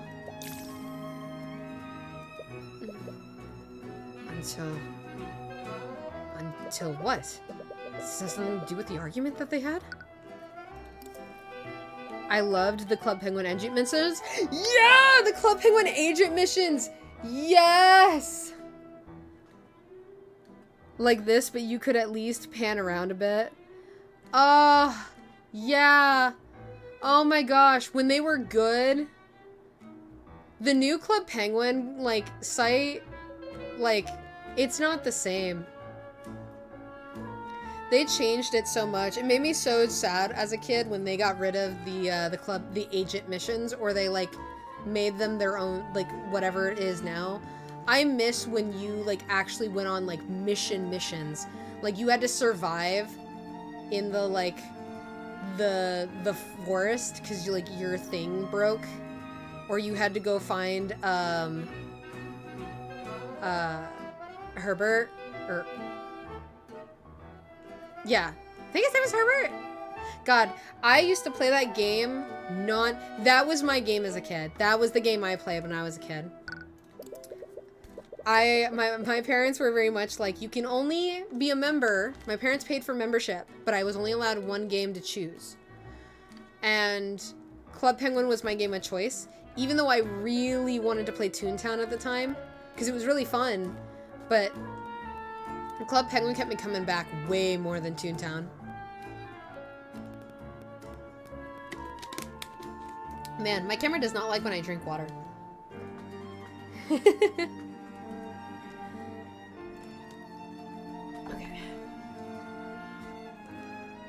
I'm sorry to say this, but I could hear your argument from my room that night. Could you tell me what happened? For as long as I can remember, my dad has hated mages.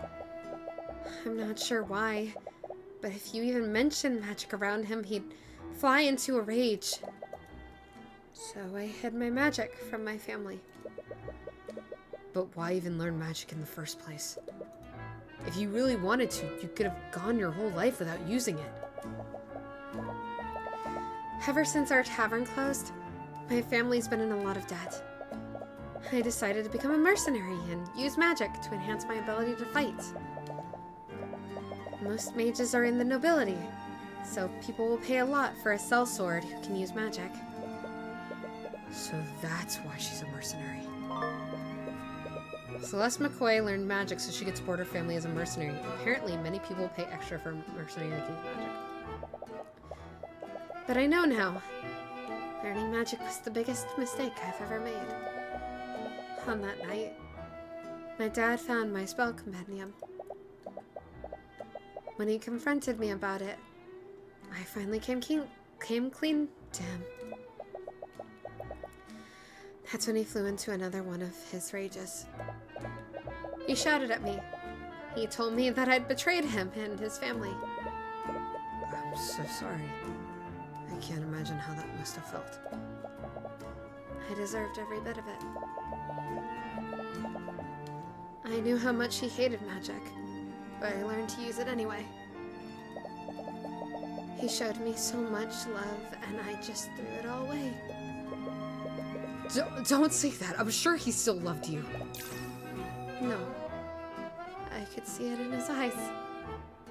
He hated me. And he died hating me.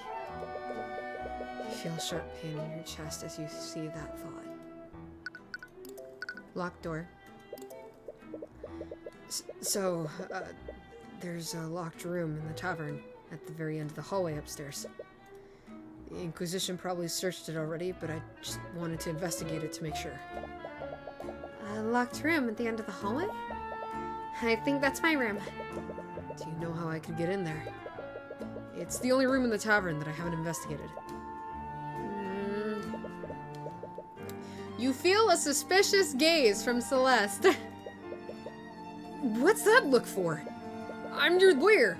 I'm not gonna do anything weird. Sorry, you're right. Here, you can use this key to get inside. They didn't confiscate this from her? They just went, you're here. This key on you. Nah, keep it, who cares? Alright. The key to the Celeste McCoy Manor in McCoy Tavern. Okay. Goodbye, Celeste. I'll be back.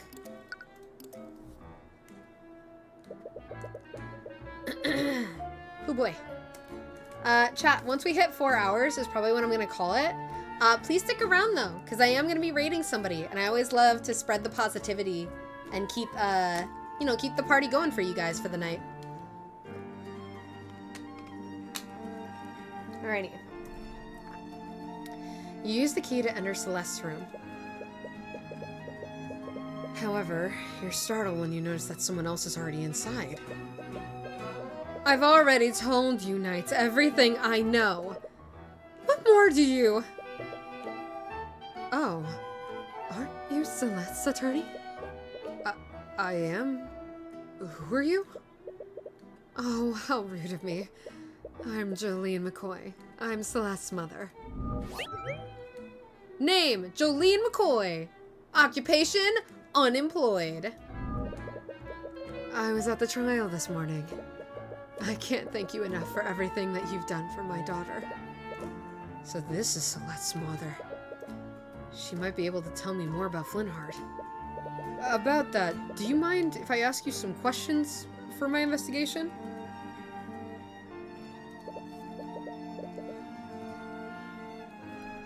Of course. I'll do anything I can to help. First and foremost, let's examine this room. Painting. This is cute. Is she an axolotl girl?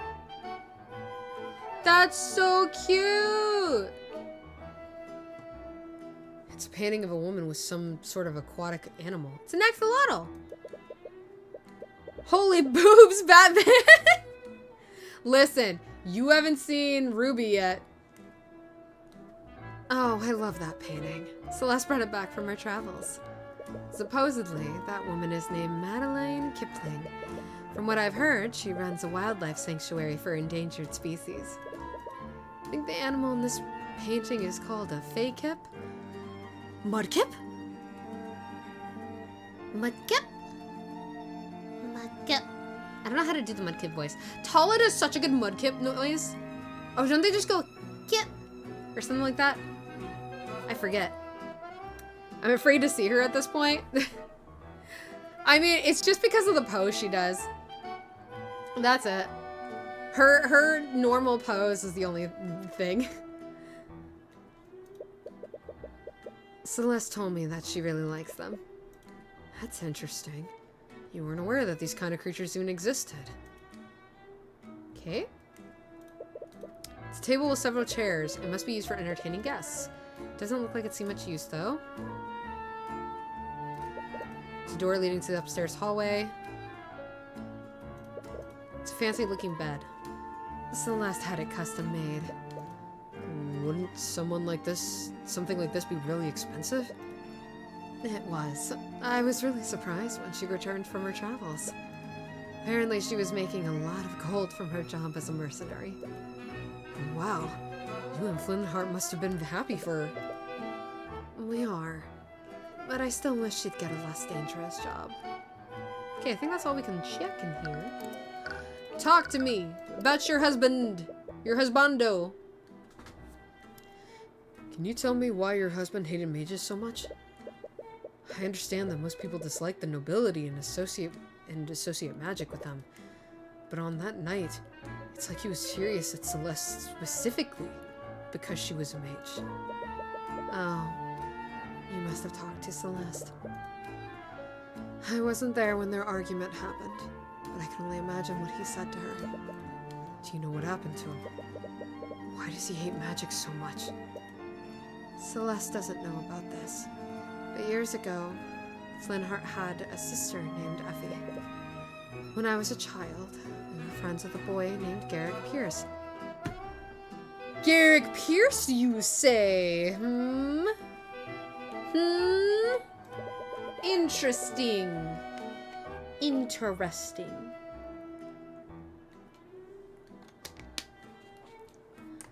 He was the son of the ruling noble at the time. Garrick Pierce. Isn't that the nobleman that was speaking with Steelwind earlier? We were all inseparable at the time. He'd always sneak into town to play with us against his family's wishes. They probably weren't too happy about that. He was quite rebellious back then. But he's a completely different person now. But everything changed when Garrick began learning how to use magic. One day, when we were playing together, he wanted to show off the spells he'd learned. He was told not to use magic without his instructor there, but he was just too excited. He began casting his spells, but something went horribly wrong. He lost control of his magic and fatally wounded Effie. We tried bringing her back into town, but at that point, it was too late. She was already gone. I'm sorry. That must have been traumatizing for all of you. The next day, the Arcane Inquisition came to investigate what happened. House Pierce used their connections to cover up what happened. They even threatened Flintheart's family into keeping quiet. After the official story was that Effie had been mauled by a wolf. That's not surprising. Nobility seldom take responsibility for their actions, even for a mistake like that. Flintheart's sister died during an accident involving Garrick Pierce and his magic. Ever since then, he has hated magic and the mages who wield them. Fair! That's pretty reasonable to hate magic. I think that's pretty reasonable. Something changed in Flintheart after that. He began speaking out against the nobility. Eventually, he started hosting rallies in this very tavern. Each night, more and more people began listening to his words and joining the cause. The number of people that he'd gotten under his banner was terrifying. There was even talk of an outright revolution against the kingdom. That might explain why someone would go out of their way to kill him. I knew how much danger he was putting himself into. But no matter how hard I tried, I couldn't convince him to stop. His attitude didn't even begin to change until we adopted Celeste. Celeste McCoy. Methinks the character designs had a thing for these poses. Yeah. Yeah. Well, hey, at least Arya and Celeste don't do this, but they're also 18 and 19 respectively. So yeah, I think methinks you're right. Methinks they did have a thing for this kind of pose. How did she become a part of your family? It all happened many years ago, back when the McCoy Tavern was still open. We were closing one night when we found a baby with white hair abandoned in the dining hall area. We waited weeks for her parents to come by, but no one ever came looking for her. And that baby was Celeste? Yes. Flintheart and I had always wanted a child. I thought that Celeste must have been a gift from the Scaled Lord. But one day, I saw Celeste practicing her magic. I think that's when I realized that someone from the nobility must have abandoned her at our inn. I didn't care, though. I loved her all the same. I'm sure Flintheart did, too. Wait, you knew she was a mage all this time? I did. You haven't known her very long, but she's a terrible liar. Flintheart must have noticed too.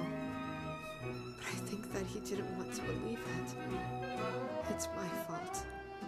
I should have forced him to see the truth. Flintheart and Celeste. I spoke with Celeste earlier. She thinks that her father hated her because she was a mage. Well, that's not very comforting or reassuring. There's no way he would ever feel that way. He loved her more than anything in the world. No matter what he said to her that night, nothing would ever change that. After seeing them together, you'd figure as much. Celeste was the world to him. When we adopted her, it's the first time in decades that I've seen him so genuinely happy. They must have been really close. More than anything. Do you want to hear a story? Celeste had just returned from her travels. She wouldn't stop talking about this foreign drink that she loved. I think it was called lotus juice or something strange like that. Well, Flintheart did everything he could to have it shipped here. He called in a bunch of favors with some of his revolutionary friends. But in the end, he was only able to get a single bottle of it. Is it really that rare? Yes. I wouldn't be surprised if it were the only bottle of lotus juice in this region. Wait a minute. Lotus juice? Is this the bottle that Flintheart bought? You show her a picture of the shattered bottle that you found next to Flintheart's body. Why? Don't show her a picture of her dead husband. It is. It is. Oh no. He was going to surprise her with it. I found the broken pieces next to Flintheart's... Well, I found them in the dining area. That's strange. He'd been keeping it in our room so she wouldn't find it. Really? When was the last time you saw it? Right before I left the house that night. It was right before their big argument. So it wasn't just laying around in the bar. He decided to retrieve it after the argument. Shattered bottle. Okay. Here's a photo of his dead body in case you didn't believe me. I always carry copies. No! Don't traumatize this poor wife anymore. Her daughter's on trial. Her husband's dead. This poor woman. Also, are we not going to talk about how the fact we unlocked this door to come in and investigate, and she was just in here? She's not at all, like, upset or, like, how the fuck did you open this door to my daughter's room? You know? Kind of weird that we're not talking about that. That we just kind of... That'd be terrifying. If I was in a locked room that I locked, and I know only me, my daughter, and my husband have the key and the door opened and the first person I see is neither of those two people, I'd freak out. How do you juice a lotus? Vigorously. You squeeze it real hard, I guess. I don't know. Put it in a blender? You should put a bunch of lotuses into a blender. Blend it, lotus juice. Bon appetit. Throw some water in there. Now it's juice. Alright, you think you've investigated everything you can for now. But there's still one last thing you need to do. You ready yourself for one last conversation with Celeste. Okay. Bone apple tweet? I know bone apple teeth, which I think who started that? I know Try Guys. Do Try Guys say it? No. Game Grumps say that. Hey, who started it? I can't remember. Oh, you're back. Did you forget something? Actually, there's one thing I wanted to talk to you about. Oh? Oh? Bleh. Can't get her voice right. I'm telling you, I think it's because I'm dealing with the allergies. Also, my voice is slightly going. I'm gonna see how we can get through this trial, and that'll probably be the end, because it'll be the first story done. And obviously, the other stories are gonna be longer. This one obviously is shorter, quote unquote. Earlier, you said that I just can't let go. You said that your father died hating you. But after everything I heard about him, I don't think that's true.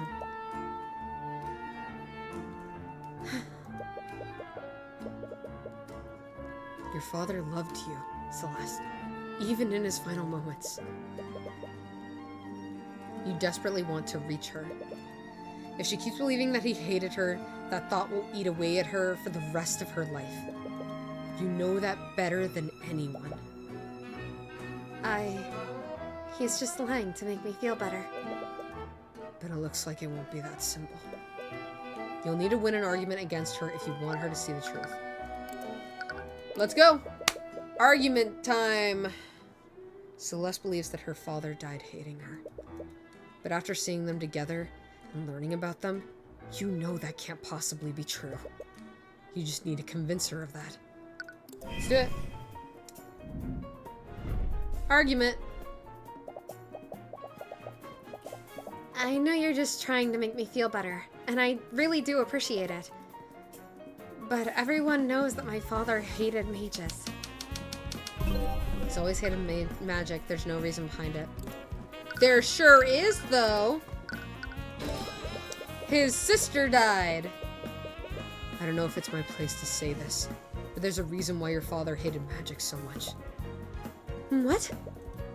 When Flintheart was a child, he had a sister.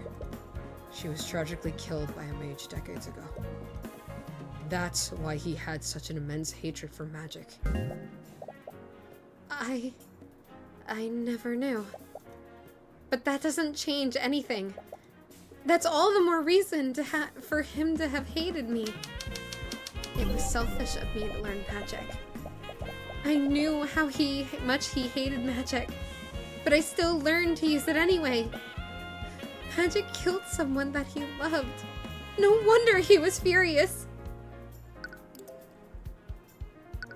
It was selfish of me to learn magic. No, it wasn't. It wasn't. It wasn't, though. Yep. Celeste McCoy learned magic so she could support her family as a mercenary.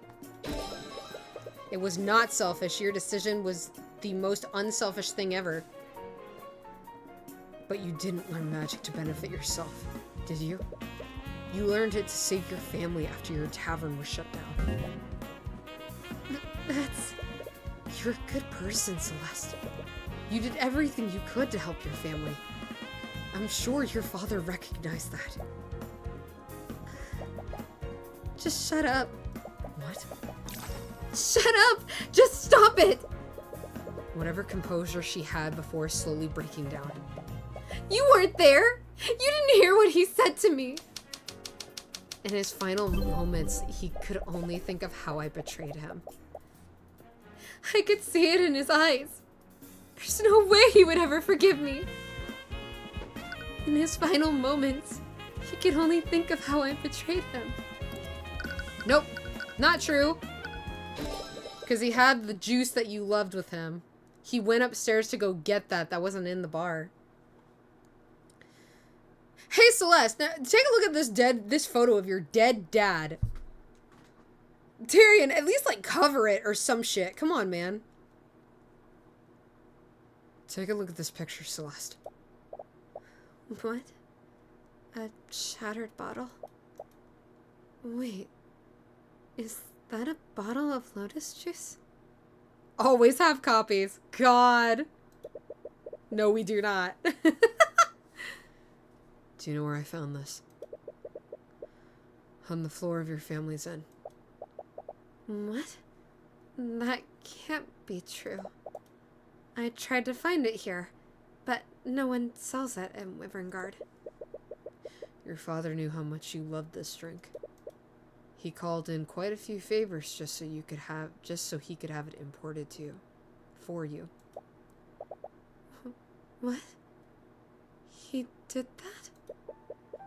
Your father didn't hate you, Celeste. He loved you more than anything. That doesn't change anything. If he did that all for me, it was before he knew about my secret. I'm sure he would never have done that if he knew the truth. That's not true at all. What the hell would you know about him? You barely even knew him! How can you possibly know how he felt about me? Don't you think I want to believe that he still loved me before he died? But I know the truth. There's no way he would ever forgive me for what I did. It's not just the fact that he bought that drink for you. It's also where the bottle was when it shattered. What do you mean? Your mother said that the bottle was stowed in her room before your argument. But I found the shattered bottle in the lobby, where his body was. I ran into him before I went to look for you. He was going upstairs to his room. That can only mean one thing. He went to retrieve the bottle after your argument ended. What? Why would he have it? It's because he was going to give it to you, Celeste. He was going to give you a gift to apologize for what he said to you.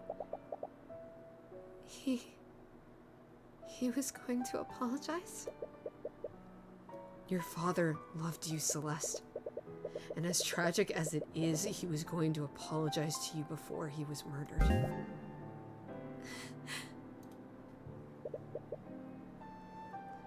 I don't like this.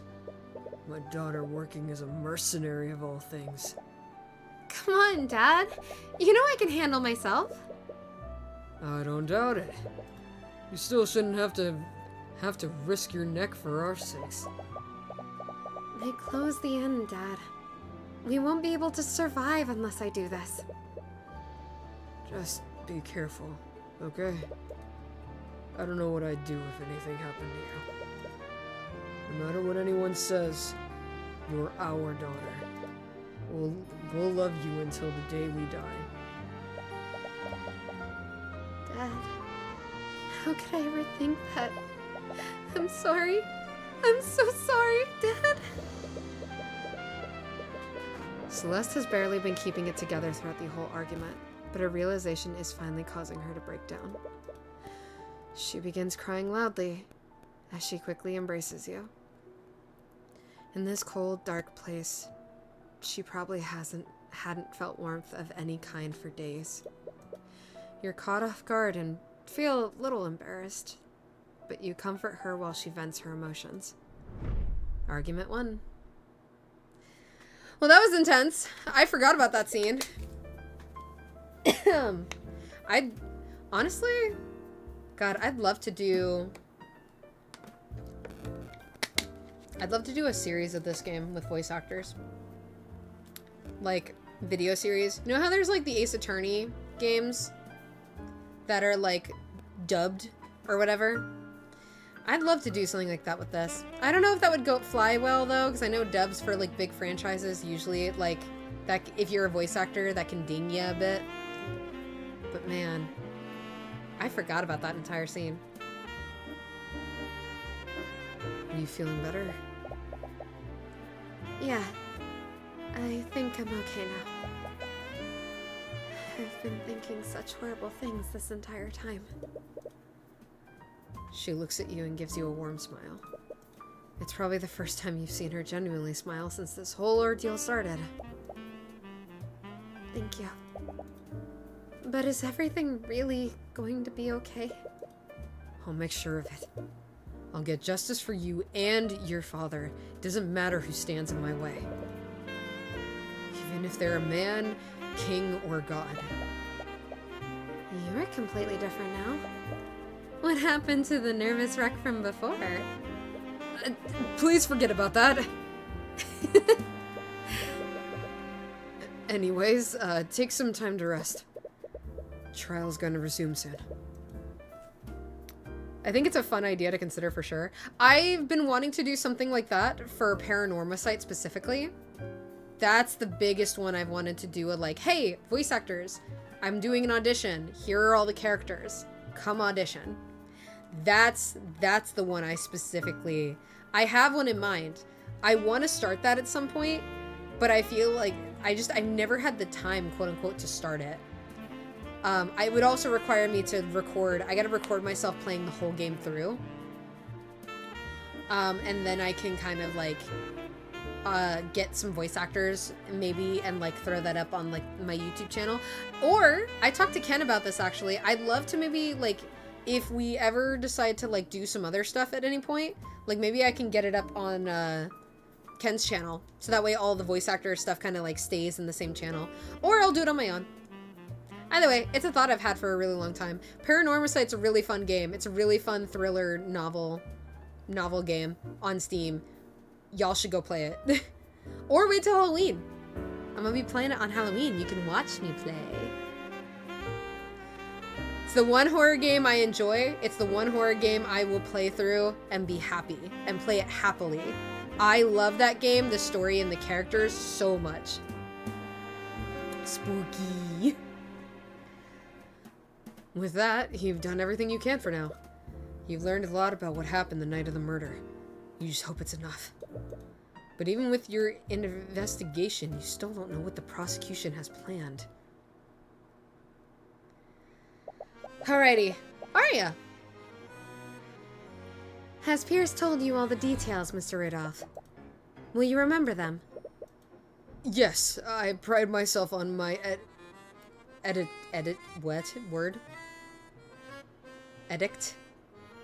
It's a word. I'm a voice actor. Memory. Just so there are no misunderstandings, I do not approve of this. You said it yourself, Lady Steelwind. There's no possible way that I could have done the deed. It has to be the bastard child. We don't know what sort of tricks Ruby Tomorrow might pull tomorrow. Just see this as a way of securing a just verdict. She hates this. Would you like to say your progress? I would. Okay. It has almost been 4 hours. My voice is kind of feeling it. I have been voicing characters for about 4 hours now. Do we want to try and finish up the first case chat? Or do we want to postpone it here and then I can continue playing it next time? Which I will say, I don't mind finishing up chapter 1 of this because I was going to let you guys know there isn't going to be a stream on Friday.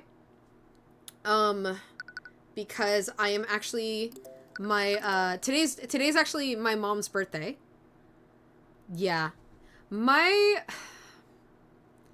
I'm okay with going longer because I feel bad that this is the only time I'm going to be streaming for this week, which makes me feel really bad. I would have taken Friday off instead of Tuesday if I had known, but I didn't realize that my mom wanted to do something on Friday, and I kind of just learned about that. So I don't mind trying to finish up chapter 1, so that way you guys kind of get a longer stream at least today. And then I'll be back obviously on Tuesday.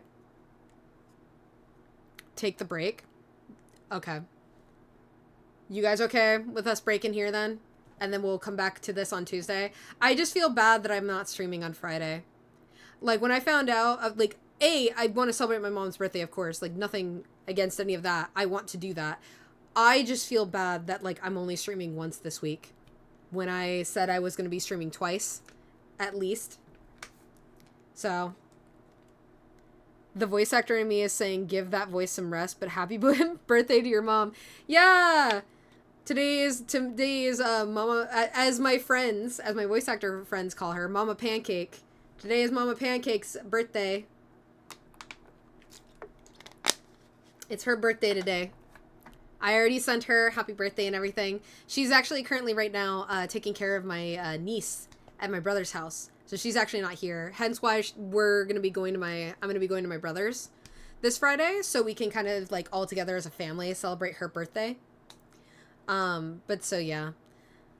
It's all good, man. Completely understandable. Yeah. Okay. We did just hit 4 hours. Well, she's got to take care of 2 now, because I got a niece and I got a nephew. I have a nephew now. Which I know I said like forever ago on streams, but still really excited about that. Okay.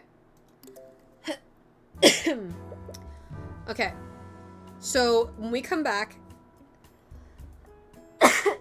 yeah, I think this is a good point actually for me to call it voice-wise, because I'm coughing at this point now. Okay. This is, I think, a good point to call it for me, for my voice. I was totally willing to push it though, but we will break here. All right. So next time we come back on Tuesday, we're going straight to trial. We got all the information. You guys got. I hope you guys wrote all that down. I hope you guys wrote all the information down, so you know going in next time, the clues and everything.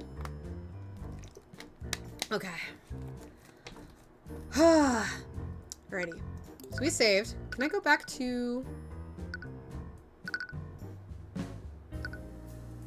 If I do this, can I go... It's ready to go back to... Oh, I don't want to... See, I want to go back to the main menu. I don't know how to do that. Because this just says exit the application. No. Oh, well. Alright. I guess we're just going to have this kind of music. Right? Oh, no. Alrighty. Alright, everybody. I am going to be closing up here. Please stick around, though. I am going to be sending y'all over to another streamer so you guys can keep the party going. So please stick around. I love sending the positivity and people over to others and so on and so forth. Please stick around. Ah! You know what? It's fine. Technical difficulties. It's been a week, as we all know. It's been a week. Alrighty. Oh my goodness. Okay. Alrighty. Let me close this up here, and then I'll get you guys on your way, so you guys can go, you know, see some other people. You guys can go have some fun with some other streamers. Also, make sure you guys grab some water and food for yourselves. Take a break for yourselves. This Friday, take care of yourselves, yeah? Give your guys selves a break or a breather if you can. You know, eat your favorite food, watch your favorite show, drink some water, drink your favorite drink, cuddle your favorite stuffy, so on and so forth. We all deserve a really good weekend this week, since I know a lot of us have been having the same issue, in the sense of this week's just been kind of a week. This week's been not great for a lot of people. We've all been having a kind of rough week, it seems. But yeah, hope the rest of the week goes well. Have a good night. Thanks. Alrighty. Let me close this up here, chat. Okay. For those of you who may or may not know, returning and or new, my name is Pancake VA. I am a voice actress, and if you were curious about any of the things I have been a part of or voiced in, you can go check all that out on pancakeva.card. Once again, that is pancakeva.card, C-A-R-R-D. Again, that is C-A-R-R-D.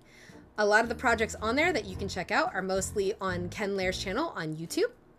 That is K-E-N-L-A-I-R. Once again, that is K-E-N-L-A-I-R.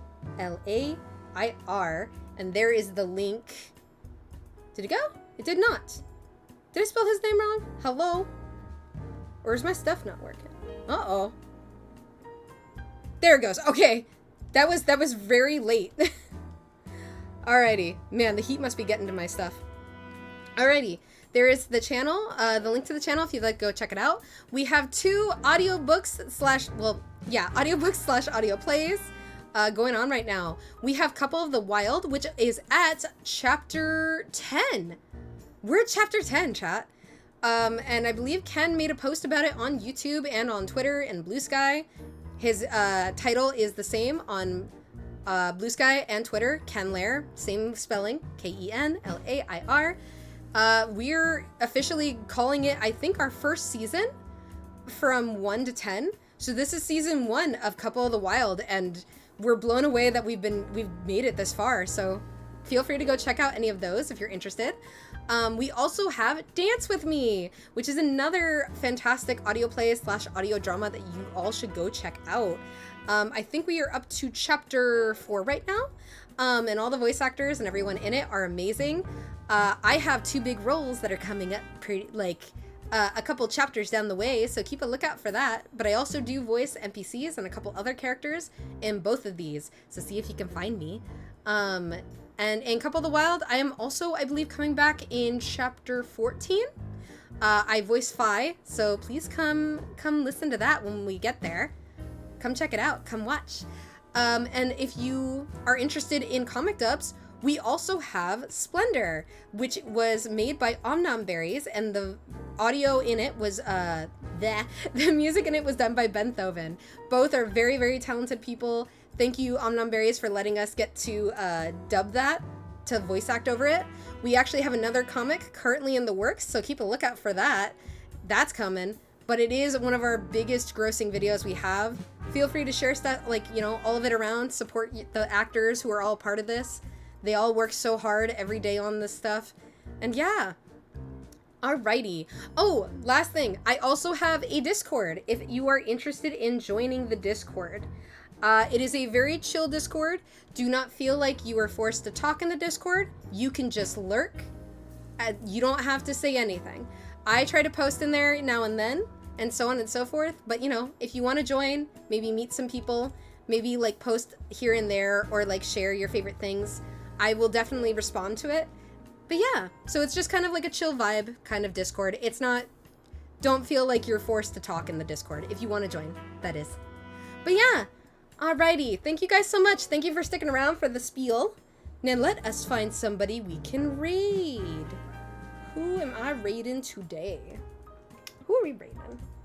Ooh, this party is playing right now. I haven't gotten to raid him in a while. Ooh, I think we're gonna raid him.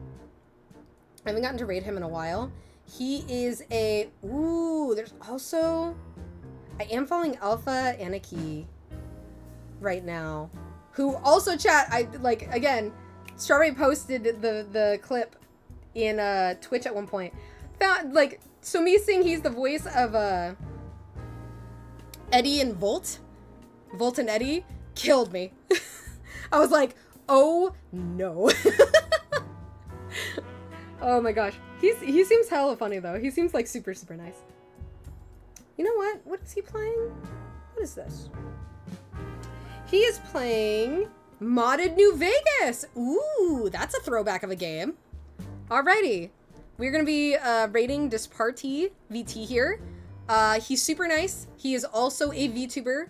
He's super cool. Feel free, you know, to head out when you feel like it, but at least stick around to say hi and everything and so on and to support him a little bit. But yeah, thank you guys so much for showing up today. I really appreciate it. Again, sorry there will be no stream on Friday. There will be on Tuesday. I promise. I swear to you. But alrighty. Thank you guys so much. I hope you guys have a great, wonderful rest of your night, day, evening, whatever it may be. And I'll see you guys on Tuesday. Have a fantastic weekend. Bye!